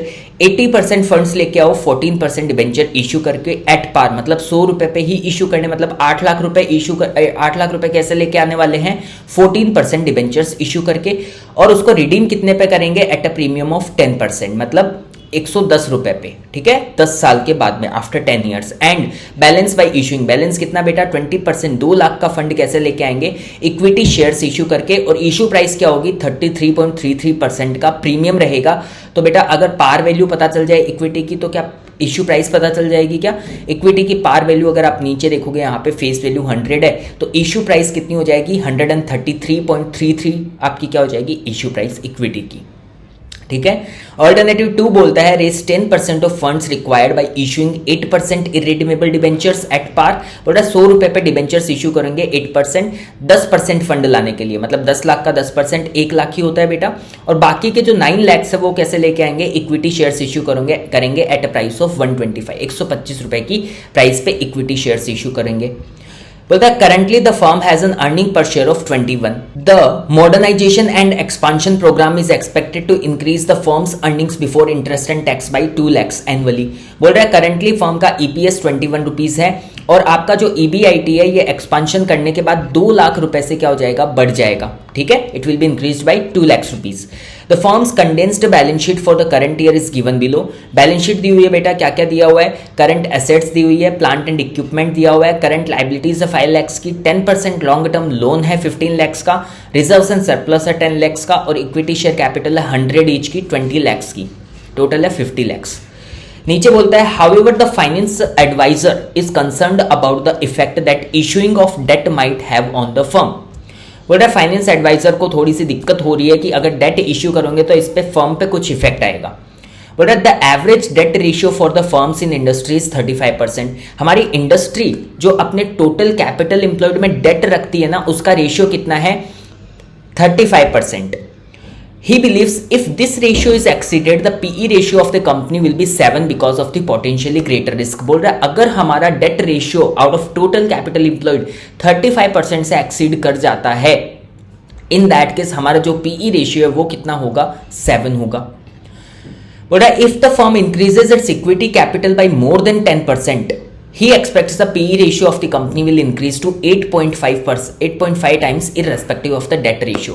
बोल रहा है डेट रेशियो कोई मैटर नहीं करता है, अगर आपका इक्विटी कैपिटल जो है करंट से न्यू हो जाता है और न्यू इक्विटी शेयर आपका 10% से एक्सीड कर जाता है। मतलब सपोज करंट आपका 20 लाख है, तो 20 लाख अगर है तो 10% से ज्यादा कितना एक्सीड हुआ बेटा? 2 लाख से ज्यादा। 20 लाख का 10% 2 लाख से ज्यादा अगर एक्सीड कर गया तो वो 10% से ज्यादा एक्सीड हो गया, तब आपका पीई रेशियो कितना होगा? 8.5। और वहां पे आपका डेट रेशियो कितना है वो देखने की जरूरत भी नहीं है। मतलब अगर आपका डेट रेशियो 35% से ज्यादा है और आपका इक्विटी कैपिटल भी 10% से ज्यादा इंक्रीज हो गया, तो आपको कौन सा चूज करना है बेटा? 8.5 टाइम्स वाला। फिर पूछा है assume tax rate of 25%, tax rate 25% लेनी है। Assume target dividend pay out under each alternative to be 60% for the next year. Dividend कितना पे करने वाले हैं? 60% पे करने वाले हैं। And growth rate to be 10% for the purpose of calculating cost of equity. Growth rate कितना होने वाला है? 10% का ग्रोथ रेट होने वाला है। Suggest with reason which alternative is better on the basis of each of the below given criteria. आपको अलग अलग क्राइटेरिया के बेसिस पे डिसीजन बताना है कि ऑल्टरनेटिव 1 या फिर ऑल्टरनेटिव 2 चूज करे, ठीक है। पहला क्राइटेरिया है अर्निंग पर शेयर और मार्केट प्राइस पर शेयर। दूसरा क्राइटेरिया है फाइनेंशियल लिवरेज। बेटा ये टॉपिक है लिवरेज चैप्टर का, ठीक है। फिर भी मैं थोड़ा सा यहाँ पे आइडिया देने की कोशिश करूंगा आपको और अच्छे से हम सीखेंगे इसको। Weighted average cost of capital और मार्जिनल कॉस्ट ऑफ कैपिटल। बेटा ऑलरेडी हमने cost of capital chapter number 4 playlist में जाके देख सकते हो, डाला हुआ है, वहां पे जाके डिटेल में पढ़ सकते हो। फिर भी मैं आपको यहाँ पे ये कराऊंगा। Weighted average cost of capital और मार्जिनल कॉस्ट ऑफ कैपिटल के हिसाब से भी आपको क्या करना है? डिसीजन देना है यूजिंग बुक वैल्यू वेट्स। ठीक है बेटा, एक एक चीज करते हैं। सबसे पहले हम ले रहे हैं अर्निंग पर शेयर और मार्केट प्राइस पर शेयर के बेसिस पे डिसीजन देते हैं। ये कैलकुलेट करते हैं पहले। बेटा इसने जो सॉल्यूशन करके दिया है ना आपको यहाँ पे मॉड्यूल में, जो सॉल्यूशन दिया हुआ है क्वेश्चन नंबर 11 का, आई विल सजेस्ट कि वो आप रेफर नहीं करो, सिर्फ आंसर मैच करेंगे उसमें से। बाकी ये अगर आप रेफर नहीं करो तो बेटर है, क्योंकि एक स्टूडेंट इस तरीके से कर ही नहीं पाएगा। इन्होंने कभी भी कुछ भी सीक्वेंस वाइज कैलकुलेशन दे ही नहीं रखा है बेटा, कुछ भी कभी भी निकाल रखा है, ठीक है। इसलिए बेटर सॉल्यूशन मैंने आपके लिए यहाँ पे किया है, जो एक स्टूडेंट की प्रॉपर थिंकिंग होती है कोई भी क्वेश्चन करने के लिए, उस माइंडसेट को ध्यान में रखते हुए यहाँ पे किया है। तो ये वाला अगर आप रेफर करोगे तो it will be better for you, ठीक है। तो बेटा ये रेफर करना, इसका हम सिर्फ आंसर मैच करेंगे जो ऑलरेडी मैंने कर लिए है, मैच कर लिए है, ठीक है। तो चलो करते हैं। सबसे पहले हमें कैलकुलेट करना है ईपीएस और एमपीएस कैलकुलेट करना है। बेटा आपको पता होगा ईपीएस कैलकुलेट करने के लिए हमें ईबीआईटी की जरूरत पड़ती है, और ईबीआईटी के लिए हमें इंफॉर्मेशन दे रखी है कि 10 लाख का एक्सपांशन करने के बाद हमारा ईबीआईटी जो है वो 2 लाख से एक्सीड होगा, 2 लाख से बढ़ जाएगा, इंक्रीज हो जाएगा। तो बेटा कितने पे इंक्रीज कराएं? एग्जिस्टिंग ईबीआईटी भी तो हमें चाहिए। क्या इसने एग्जिस्टिंग ईबीआईटी हमें दिया है कहीं भी? क्या क्वेश्चन ने कहीं भी हमें एग्जिस्टिंग ईबीआईटी कैलकुलेट करके दिया है? नहीं दिया है, तो बेटा हमें कहीं ना कहीं से निकालना पड़ेगा। क्वेश्चन ने हमें बताया है कि हमारा अर्निंग पर शेयर कितना है, 21 रुपीज का है। हमारा अर्निंग पर शेयर कितना है, 21 रुपीज का। आपको पता होगा अर्निंग पर शेयर का फॉर्मूला होता है, क्या होता है बेटा? अर्निंग पर शेयर का फॉर्मूला, अर्निंग पर शेयर होता है अर्निंग्स आफ्टर टैक्स या फिर earnings available to equity share holders divided by number of equity shares. क्या आपके पास अर्निंग पर शेयर है, ईपीएस है? यस। क्या मेरे पास नंबर ऑफ इक्विटी शेयर है? Yes, we have number of current number of equity shares कितने हैं? 20 lakhs डिवाइडेड बाय 100 इज 20,000। तो अगर मैं 20,000 मल्टीप्लाइड बाय 21 कर दूंगा तो क्या मेरे पास अर्निंग्स आफ्टर टैक्स आ जाएगा? बेटा सबसे पहली कैलकुलेशन यही है, computation of EBIT before expansion. Formula डाला, 21,000 मल्टीप्लाइड बाई 21 किया तो आपका 4,20,000 क्या आ गया? अर्निंग्स आफ्टर टैक्स, ठीक है। अब बेटा रिवर्स कैलकुलेशन से ईबीआईटी निकालते हैं। आपको क्या कर लेना है, इस तरीके की टेबल बना लो पहले, अर्निंग्स आफ्टर टैक्स यहां पे पुट कर दो। अब आपको पता है कि आपका जो टैक्स रेट है क्वेश्चन में वो कितना है, 25% है। तो इसका मतलब ये जो अर्निंग्स आफ्टर टैक्स है ये टैक्स डिडक्ट करके ही निकाला है। इसका मतलब ये कितना परसेंटेज होगा बेटा, 75%। तो अगर मैं 4,20,000 का 75% से डिवाइड कर देता हूं तो मेरे पास 100% अमाउंट आ जाएगा। क्या? बिल्कुल आ जाएगा। वो मेरा क्या हो जाएगा, earnings before tax. Balancing figure क्या हो जाएगा, टैक्स हो जाएगा। बेटा क्या मेरे पास करंट इंटरेस्ट है, क्या मैं कितना पे कर रहा हूं? बोल रहा है कि लॉन्ग टर्म लोन आपका 15 लाख का 10% का रेट है, इसका मतलब 15 लाख पे 10% का इंटरेस्ट पे कर रहा हूं ना, तो निकाल लो 1,50,000 का इंटरेस्ट निकाल लो। अगर आप ईबीटी और 5,60,000 इंटरेस्ट और ईबीटी ऐड कर दोगे तो आपके पास क्या आ जाएगा, earnings before interest and tax which is your 7,10,000। कितना आ जाएगा, 7,10,000 का आपके पास earnings before interest and tax आ जाएगा। करेक्ट बेटा। उसके बाद में हमें कितने से इंक्रीज कराना है इसको, आफ्टर एक्सपांशन हमारा ईबीआईटी कितना हो जाएगा, अगर 7,10,000 में अगर 2 लाख ऐड कर देंगे तो 9,10,000 का हमारा क्या हो जाएगा, EBIT after expansion which is important for us. ठीक है। अब बेटा सिंपल सा है, आप ईपीएस कैलकुलेट करना है, 2 alternative, 2 column, alternative 1 alternative 2, EBIT डाल दो। ईबीआईटी में से क्या माइनस होता है, इंटरेस्ट। इंटरेस्ट में 1,50,000 1,50,000 तो दोनों में लग ही रहा है ना बेटा, ये वाला डेट तो कहीं नहीं जा रहा है, दोनों ही ऑल्टरनेटिव में आपका लगेगा ही इस पे तो इंटरेस्ट।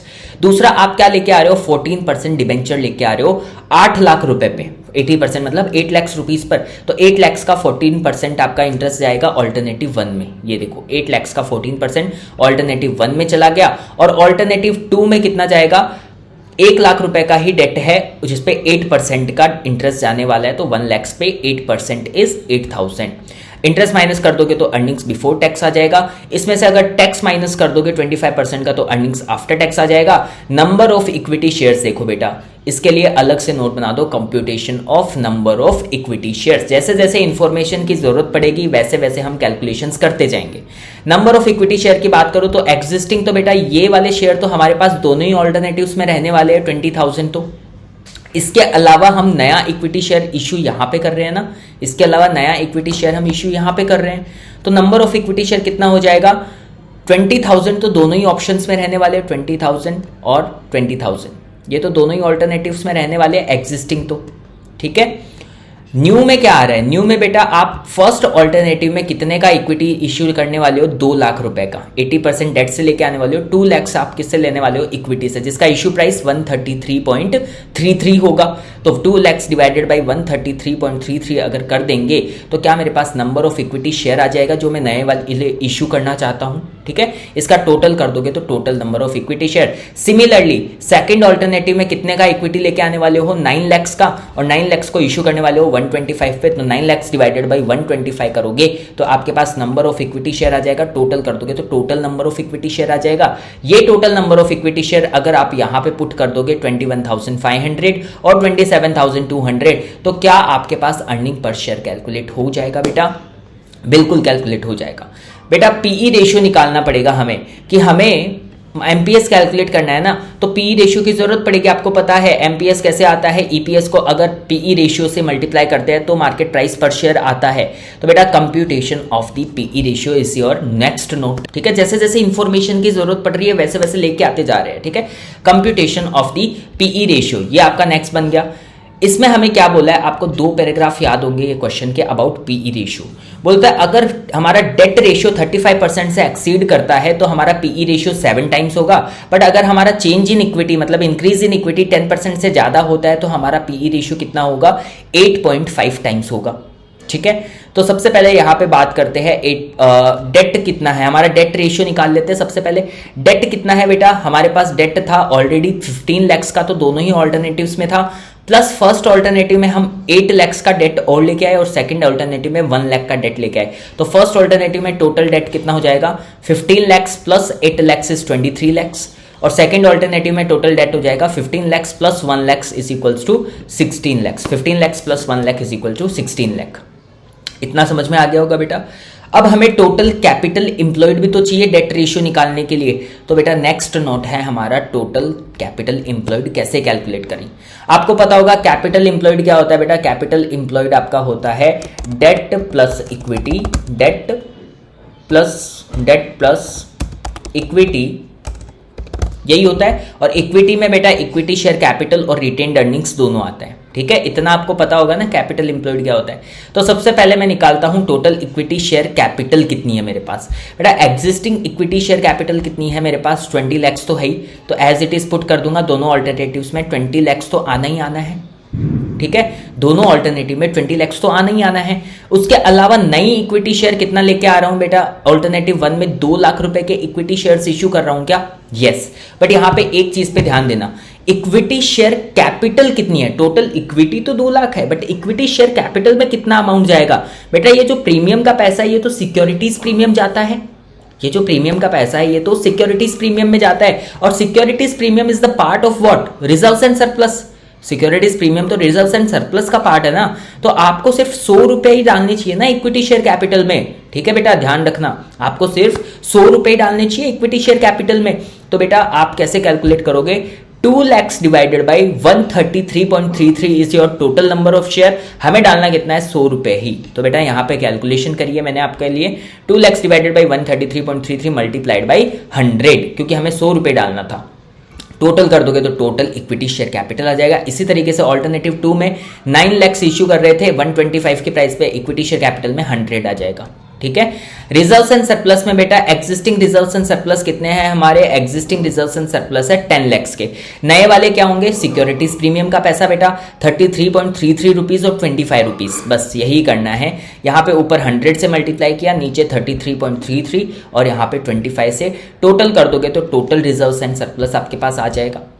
फिर डेट निकालना है बेटा, डेट के नाम पे आपके पास एक तो है 10% लॉन्ग टर्म लोन, ये तो दोनों ही ऑल्टरनेटिव्स में है आपके पास 15 लाख और 15 लाख। बट फर्स्ट ऑल्टरनेटिव में 14% डिबेंचर्स है 8 लाख का अमाउंट, और सेकंड ऑल्टरनेटिव में 8% डिबेंचर्स है 1 लाख का अमाउंट। टोटल कर दोगे बेटा A plus B plus C. A क्या है, total equity share capital, B है total reserves and surplus, C है क्या, टोटल डेट। तो अगर ये कर दोगे तो आपका टोटल कैपिटल इंप्लॉयड आ जाएगा 55 लाख और 55 लाख, दोनों ही ऑल्टरनेटिव में सेम आ रहा है, ठीक है। तो बेटा 55 लैक्स और 55 लैक्स का जो कैपिटल एम्प्लॉयड आया है, अगर वो यहाँ पे पुट कर दोगे आप 55 लैक्स और 55 लैक्स, तो आप क्या डेट रेशियो निकाल सकते हो? क्या बिल्कुल निकाल सकते हैं। 23 lakhs divided by 55 lakhs multiplied by 100 कर लोगे तो आपका डेट रेशियो आ जाएगा। इस केस में 16 lakhs divided by 55 lakhs multiplied by 100 कर लोगे तो आपका डेट रेशियो कैलकुलेट हो जाएगा। फिर निकालते हैं कि हमारा इंक्रीज इन इक्विटी कितना हुआ। बेटा पहले आपका इक्विटी कितना था? 20 लैक्स का। अब आपका टोटल इक्विटी शेयर कैपिटल कितना है? Increase in equity share capital बेटा टोटल इक्विटी शेयर कैपिटल कितना है? 21,50,000 का। इसका मतलब चेंज इन इक्विटी कितना हुआ? चेंज इन इक्विटी हुआ 21,50,000 माइनस 20 लैक्स। ऐसे सेकंड ऑल्टरनेटिव में पहले 20 लैक्स था और अब कितना हो गया? 27,20,000। तो चेंज इन इक्विटी हो गया 7,20,000। परसेंटेज कितना चेंज हुआ वो निकालना बेटा 20 लैक्स पे परसेंटेज चेंज आ जाएगा 1,50,000 divided by 20 lakhs multiplied by 100 7.5% और 36%। ठीक है बेटा। अब पीई रेशियो क्या होगा वो डिटरमाइन करना है। तो आपको याद होगा क्वेश्चन ने बोला था अगर आपका डेट रेशियो 35% से एक्सीड करता है तो पीई रेशियो होगा 7, बट आपका चेंज इन इक्विटी 10% से अगर एक्सीड कर जाता है तो आपका पीई रेशियो आ जाएगा 8.5 पे। तो ऑल्टरनेटिव 1 में देखो बेटा क्या हमारा डेट रेशियो 35% से एक्सीड करता है? यस। बट क्या हमारा चेंज इन इक्विटी 10% से एक्सीड करता है? नहीं, ये तो 7.5% ही है। इसका मतलब हमारा पीई रेशियो कितना होगा ऑल्टरनेटिव 1 में? 7 टाइम्स। ये समझ में आया होगा सबको। दूसरे में देखो क्या हमारा डेट रेशियो 35% से एक्सीड करता है? नो। बट क्या हमारा चेंज इन इक्विटी 10% से एक्सीड करता है क्या? Yes it is 36%। तो यहां पे आपका पीई रेशियो कितना आएगा? 8.5 टाइम्स। और अगर आप पीई रेशियो निकाल लोगे तो आप पीई रेशियो को अब यहां पे पुट कर दोगे 7 और 8.5 और इसको मल्टीप्लाई कर दोगे ईपीएस से तो आपका मार्केट प्राइस पर शेयर आ जाएगा 158.2 और 176.29। ठीक है। और बेटा लास्ट में डिसीजन देना ना आप बता देना ईपीएस के बेसिस पे और एमपीएस के बेसिस पे। बेटा जिसका ईपीएस सबसे ज्यादा होगा वो अल्टरनेटिव बेटर होगा, जिसका एमपीएस सबसे ज्यादा होगा वो अल्टरनेटिव बेटर होगा। दोनों के बेसिस पे डिसीजन देना है। यहाँ पे ईपीएस के बेसिस पे अल्टरनेटिव 1 बेटर है क्योंकि इसका ईपीएस ज्यादा है और एमपीएस के बेसिस पे अल्टरनेटिव 2 बेटर है बिकॉज इसका जो है एमपीएस ज्यादा है। ठीक है। तो लास्ट में डिसीजन लिख देना बेटा alternative 1 is better according to EPS as it is having highest EPS, alternative 2 is better according to MPS as it is having highest MPS. यहां पे आपका 11th में फर्स्ट जो है वो कंप्लीट हो जाता है बेटा। ठीक है। आई होप आपको अच्छे से समझ में आया होगा 11th में फर्स्ट। ठीक है। अब करेंगे हम 11th में सेकंड। 11th में सेकंड डिसीजन किसके बेसिस पे देना था? बेटा मैं अभी भी बोल रहा हूं क्वेश्चन का जो सॉल्यूशन है मॉड्यूल में जो दिया हुआ है वो प्रेफर मत करना। उन्होंने इस तरीके से सिस्टमैटिकली जिस तरीके से चीजें रिक्वायर्ड थी वैसे कैलकुलेट कर ही नहीं रखी है। उल्टी सीधी कैलकुलेशन, पहले कैपिटल एम्प्लॉयड निकाल रखा है फिर कुछ और निकाल रखा है, पीई रेशियो निकाल रखा है, तो उल्टा सीधा कैलकुलेशन कर रखा है। बेटा आपको यही सिक्वेंस में कैलकुलेशन समझनी है और करनी है। ठीक है।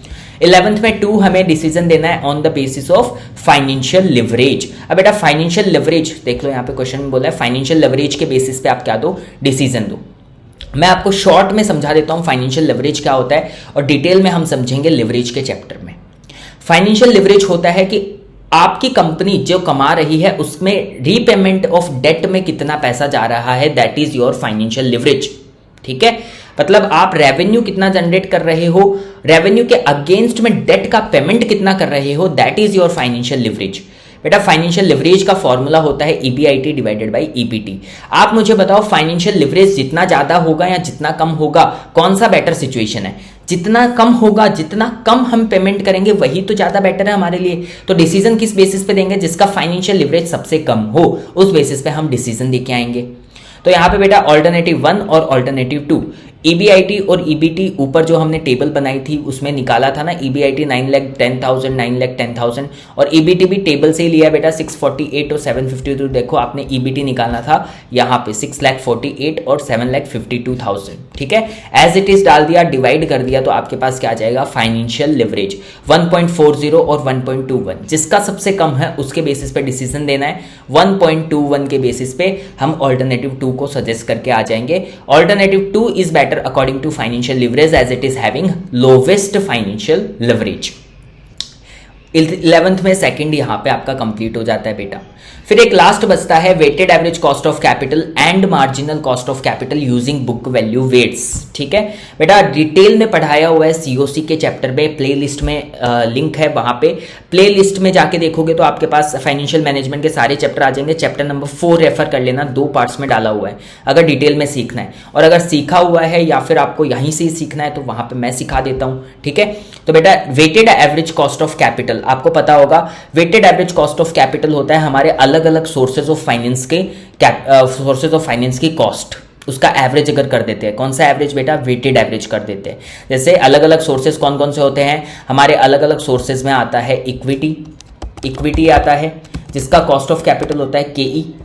दूसरा हमारा सोर्स आता है डेट जिसका कॉस्ट ऑफ कैपिटल होता है केडी।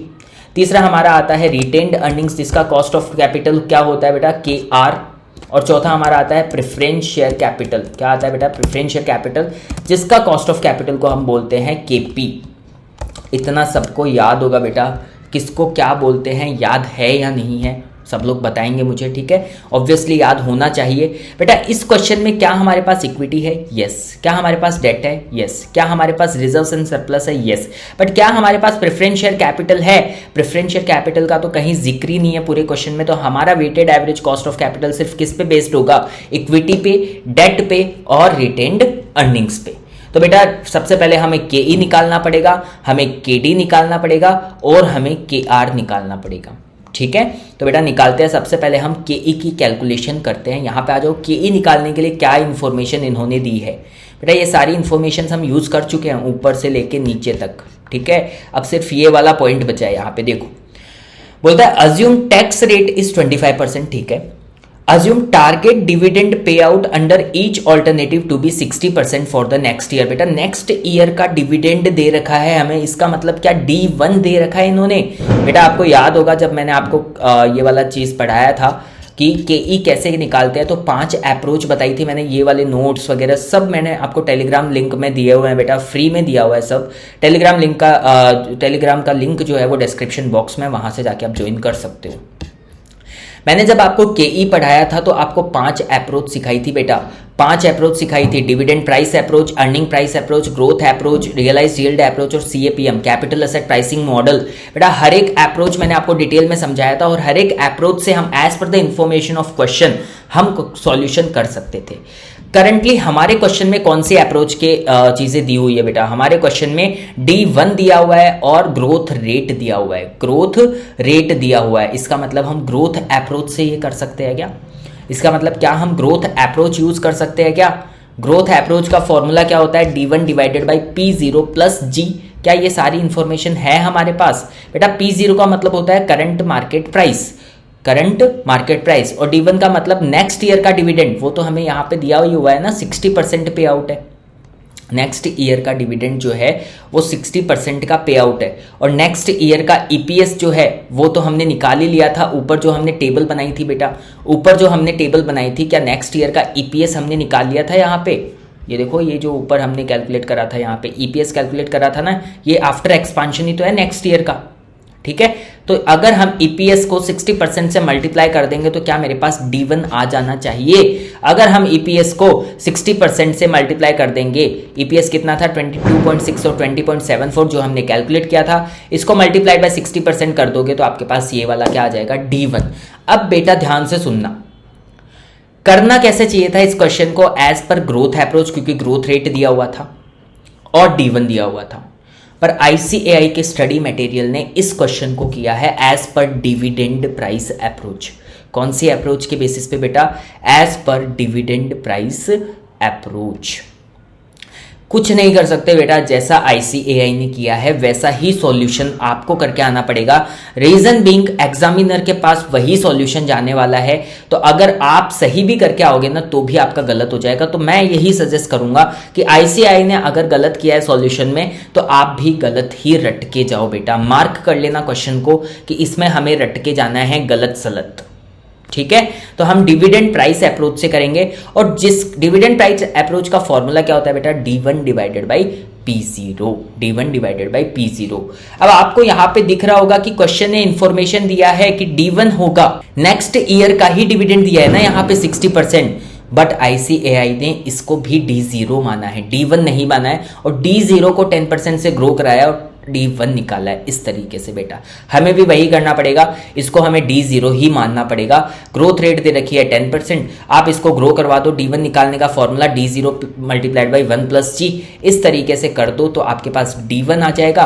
और P0 क्या हो जाएगा बेटा, आपने ऊपर मार्केट प्राइस पर शेयर निकाली थी क्या, वही तो आपका P0 है ना, 158.2 और 176.29, ये डाल दो। P0 आपने कैलकुलेट किया हुआ है, P0 अगर आप डाल दोगे तो D1 डिवाइडेड बाई P0 अगर कर दोगे तो आपके पास कॉस्ट ऑफ इक्विटी आ जाएगा दोनों ही ऑप्शंस का। ठीक है, अब बेटा नेक्स्ट निकालते हैं। अब आपको पता होगा जब मेरे पास फ्लोटेशन कॉस्ट नहीं होती है क्वेश्चन में तो मेरा KR will be is equals to KE, तो KR अलग से निकालने की जरूरत नहीं है, यही आपका कॉस्ट ऑफ रिटेन्ड अर्निंग भी हो जाएगा, क्योंकि क्वेश्चन में कहीं भी कुछ इशू करने पे फ्लोटेशन कॉस्ट तो दी हुई नहीं थी। ठीक है, ये सब समझाया हुआ है बेटा कॉस्ट ऑफ कैपिटल चैप्टर में। फिर निकालते हैं KD। KD में हमारे पास क्या क्या है बेटा, देखो एक तो ये वाला 10% लॉन्ग टर्म लोन है, तो बेटा इसमें तो कोई और इन्फॉर्मेशन है नहीं, तो इसको आफ्टर टैक्स बना देते हैं। आपको पता है इंटरेस्ट आफ्टर टैक्स ही आता है, KD आफ्टर टैक्स ही आता है, तो इसको आफ्टर टैक्स बना देंगे तो इसका 25% माइनस कर देंगे तो 1 - T कर देंगे। 10% multiplied by 1 - T, tax rate है 25% का, तो इसको आफ्टर टैक्स बना दिया 7.5% इन बोथ द ऑल्टरनेटिव्स। फिर ऑल्टरनेटिव 1 में हम 14% के रिडीमेबल डिबेंचर्स इशू कर रहे हैं क्या बेटा, ऑल्टरनेटिव 1 में 14% के रिडीमेबल डिबेंचर्स इशू कर रहे हैं, और रिडीमेबल डिबेंचर के इशू करने के लिए रिडीमेबल डिबेंचर इशू करते हैं तो हमारा KD निकालने का फॉर्मूला भी मैंने आपको COC चैप्टर में बताया हुआ है बेटा, चैप्टर नंबर 4 में प्लेलिस्ट में जाके चेक करो, पार्ट 1 पार्ट 2 में डाला हुआ है। KD निकालने के लिए अगर आपका डिबेंचर जो है वो रिडीमेबल है, कॉस्ट ऑफ रिडीमेबल डिबेंचर है, तो आप एक मेथड यूज कर सकते हो, अप्रोक्सीमेशन मेथड, और इसमें फॉर्मूला होता है interest multiplied by 1 - T, RV मतलब रिडम्पशन वैल्यू, NP मतलब नेट प्रोसीड्स, एंड मतलब number of years, RV + NP divide by 2 multiplied by 100। बेटा ये फॉर्मूला डिटेल में स्टडी किया हुआ है हमारा, अभी इस चैप्टर में मैं वापस नहीं बताऊंगा, आप वहां पे जाके रेफर कर सकते हो। ठीक है, लॉजिक वॉजिक सब बताया हुआ है विद एग्जाम्पल, देखो यहाँ पे। ठीक है, फॉर्मूला पुट करो बेटा, ये फॉर्मूला पुट करो यहाँ पे, interest multiplied by 1 - T plus RV - NP divided by N divided by RV + NP divided by 2 multiplied by 100। Interest कितना है बेटा, 100 का फेस वैल्यू है, इंटरेस्ट आपको पता है फेस वैल्यू पे ही निकलता है, 14% का इंटरेस्ट आ गया, मतलब 14 रुपीज का इंटरेस्ट आ गया। 1 - T मतलब 1 - 0.25 प्लस रिडम्पशन वैल्यू कितनी है बेटा, 10% के प्रीमियम पे रिडीम करवा रहे थे ना, तो 100 पे 10% इज 110%। नेट प्रोसीड्स कितना है, नेट प्रोसीड्स बेटा जो हमें रिसीव हुआ, रिसीव कितना हुआ था, एट पार इशू किया था, मतलब 100 रुपीज ही हमें रिसीव हुए थे, और divided by number of years कितना है, 10 साल का पीरियड दे रखा है क्या यहाँ पे, 10 ईयर्स, डिवाइडेड बाई 10 कर दो, और 110 + 100 डिवाइडेड बाई 2 कर दो, RV + NP, तो आपके पास KD आ जाएगा ऑल्टरनेटिव 1 में। ठीक है, ऑल्टरनेटिव 2 में जो डेट डिबेंचर हम इश्यू कर रहे थे बेटा वो 8% के रेट वाले इररिडीमेबल डिबेंचर थे, और इररिडीमेबल डिबेंचर के KD निकालने का फॉर्मूला कुछ अलग था बेटा, क्या था, interest multiplied by 1 - T divided by net proceeds multiplied by 100, ये वाला फॉर्मूला था, इजी सा था फॉर्मूला। तो बेटा ये फॉर्मूला लगा दो, इंटरेस्ट कितना आएगा, 8 रुपीज का 8% डिबेंचर है ना, और 1 - 0.25 डिवाइडेड बाई 100, नेट प्रोसीड्स कितनी है बेटा, 100 एट पार इशू किया है ना इसको भी, तो 100 ही आ जाएगा, और अगर इसको कैलकुलेट कर लोगे तो कितना आ जाएगा, 6% का KD आ जाएगा। अब बेटा कुछ भी नहीं करना है, आपको ऑल्टरनेटिव 1 और ऑल्टरनेटिव 2 में WACC निकाल के देना है। ये देखो मैंने पहले आपके साथ डिस्कस कर लिया था, इसलिए ये यहाँ पे किया हुआ है, बट अनफॉर्चुनेटली मैं रिकॉर्डिंग ऑन करना भूल गया था बेटा, कोई बात नहीं है, वापस से हम डिस्कस करेंगे इसको, आपको टेंशन लेने की कोई भी जरूरत नहीं है, कोई दिक्कत नहीं है, आप लोगों के लिए इतनी मेहनत मैं बिल्कुल कर सकता हूं। सो बेटा ऑल्टरनेटिव 1 और ऑल्टरनेटिव 2 दोनों के अंदर आपको weighted average cost of capital निकालना है, ये भी मैंने COC चैप्टर में बहुत डिटेल में समझाया हुआ है। ठीक है बेटा, ऑल्टरनेटिव 1 में मेरा कॉस्ट में क्या क्या आएगा, इक्विटी शेयर कैपिटल आएगा, रिटेन्ड अर्निंग आएगा, 10% लॉन्ग टर्म डेट है, और 14% डिबेंचर है, क्योंकि 8% डिबेंचर तो मेरे पास ऑल्टरनेटिव 2 में है। तो बेटा ऑल्टरनेटिव 2 में क्या क्या है, equity share capital, retained earnings, 10% long term debt, ये तो रहेगा ही, दोनों 15 लाख तो दोनों ऑल्टरनेटिव में है, और 8% का क्या आ जाएगा बेटा, डिबेंचर आ जाएगा, 14% का फर्स्ट में आ जाएगा, सेकंड में आ जाएगा 8% का डिबेंचर। अमाउंट लिख दो बेटा, इक्विटी शेयर कैपिटल का अमाउंट आपने निकाला था ऊपर जब कैपिटल इंप्लॉयड निकाल रहे थे ना, तो देखो 21,50,000 और 27,20,000, तो यहाँ पे लिख दो, इक्विटी के सामने लिख दो 21,50,000 और यहाँ पे लिख दो 27,20,000। ऐसे ही रिटेन्ड अर्निंग का अमाउंट भी आपने कैपिटल एम्प्लॉयड के टाइम पे ही निकाला था बेटा, ये रहा आपका 10,50,000 और 11,80,000। तो 10,50,000 और 11,80,000 यहाँ पे आपने लिखना है।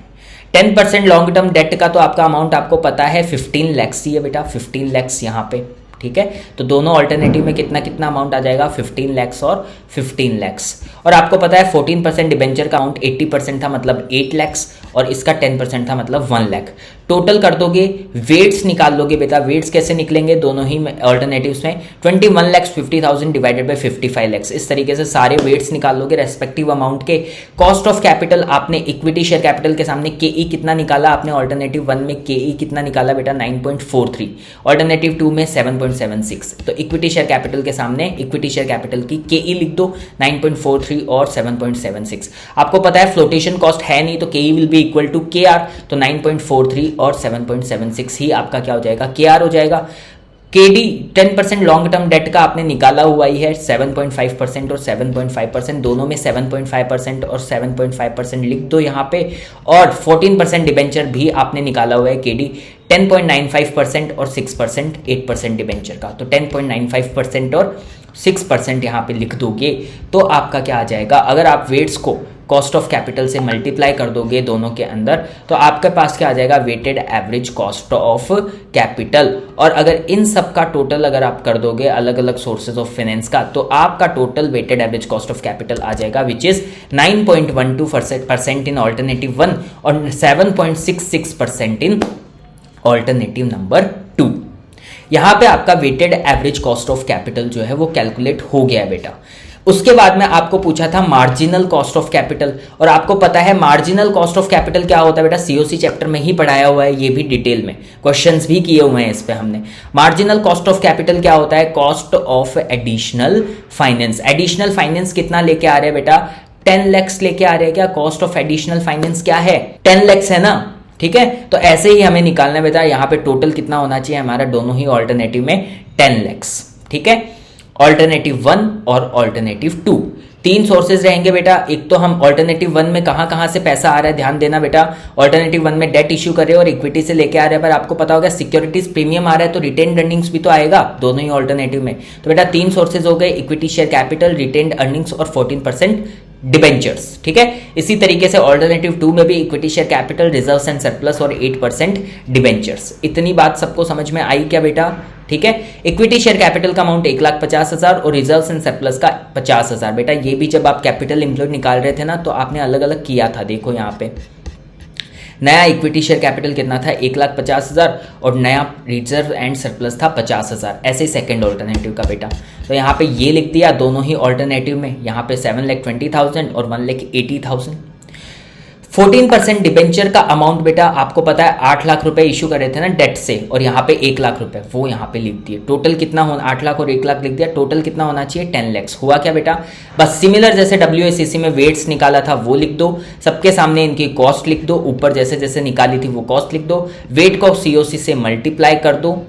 कॉस्ट में देख लो बेटा, इक्विटी KE हमने निकाला था 9.43 और KR will be equal to KE, और 14% डिबेंचर का हमने KD निकाला था 10.95%। ऐसे ही यहाँ पे लिख दिया, और वेट्स को अगर COC से मल्टीप्लाई कर दोगे तो आपका MCC आ जाएगा, और इसका टोटल अगर कर दोगे तो आ जाएगा 10.65% और 7.58%।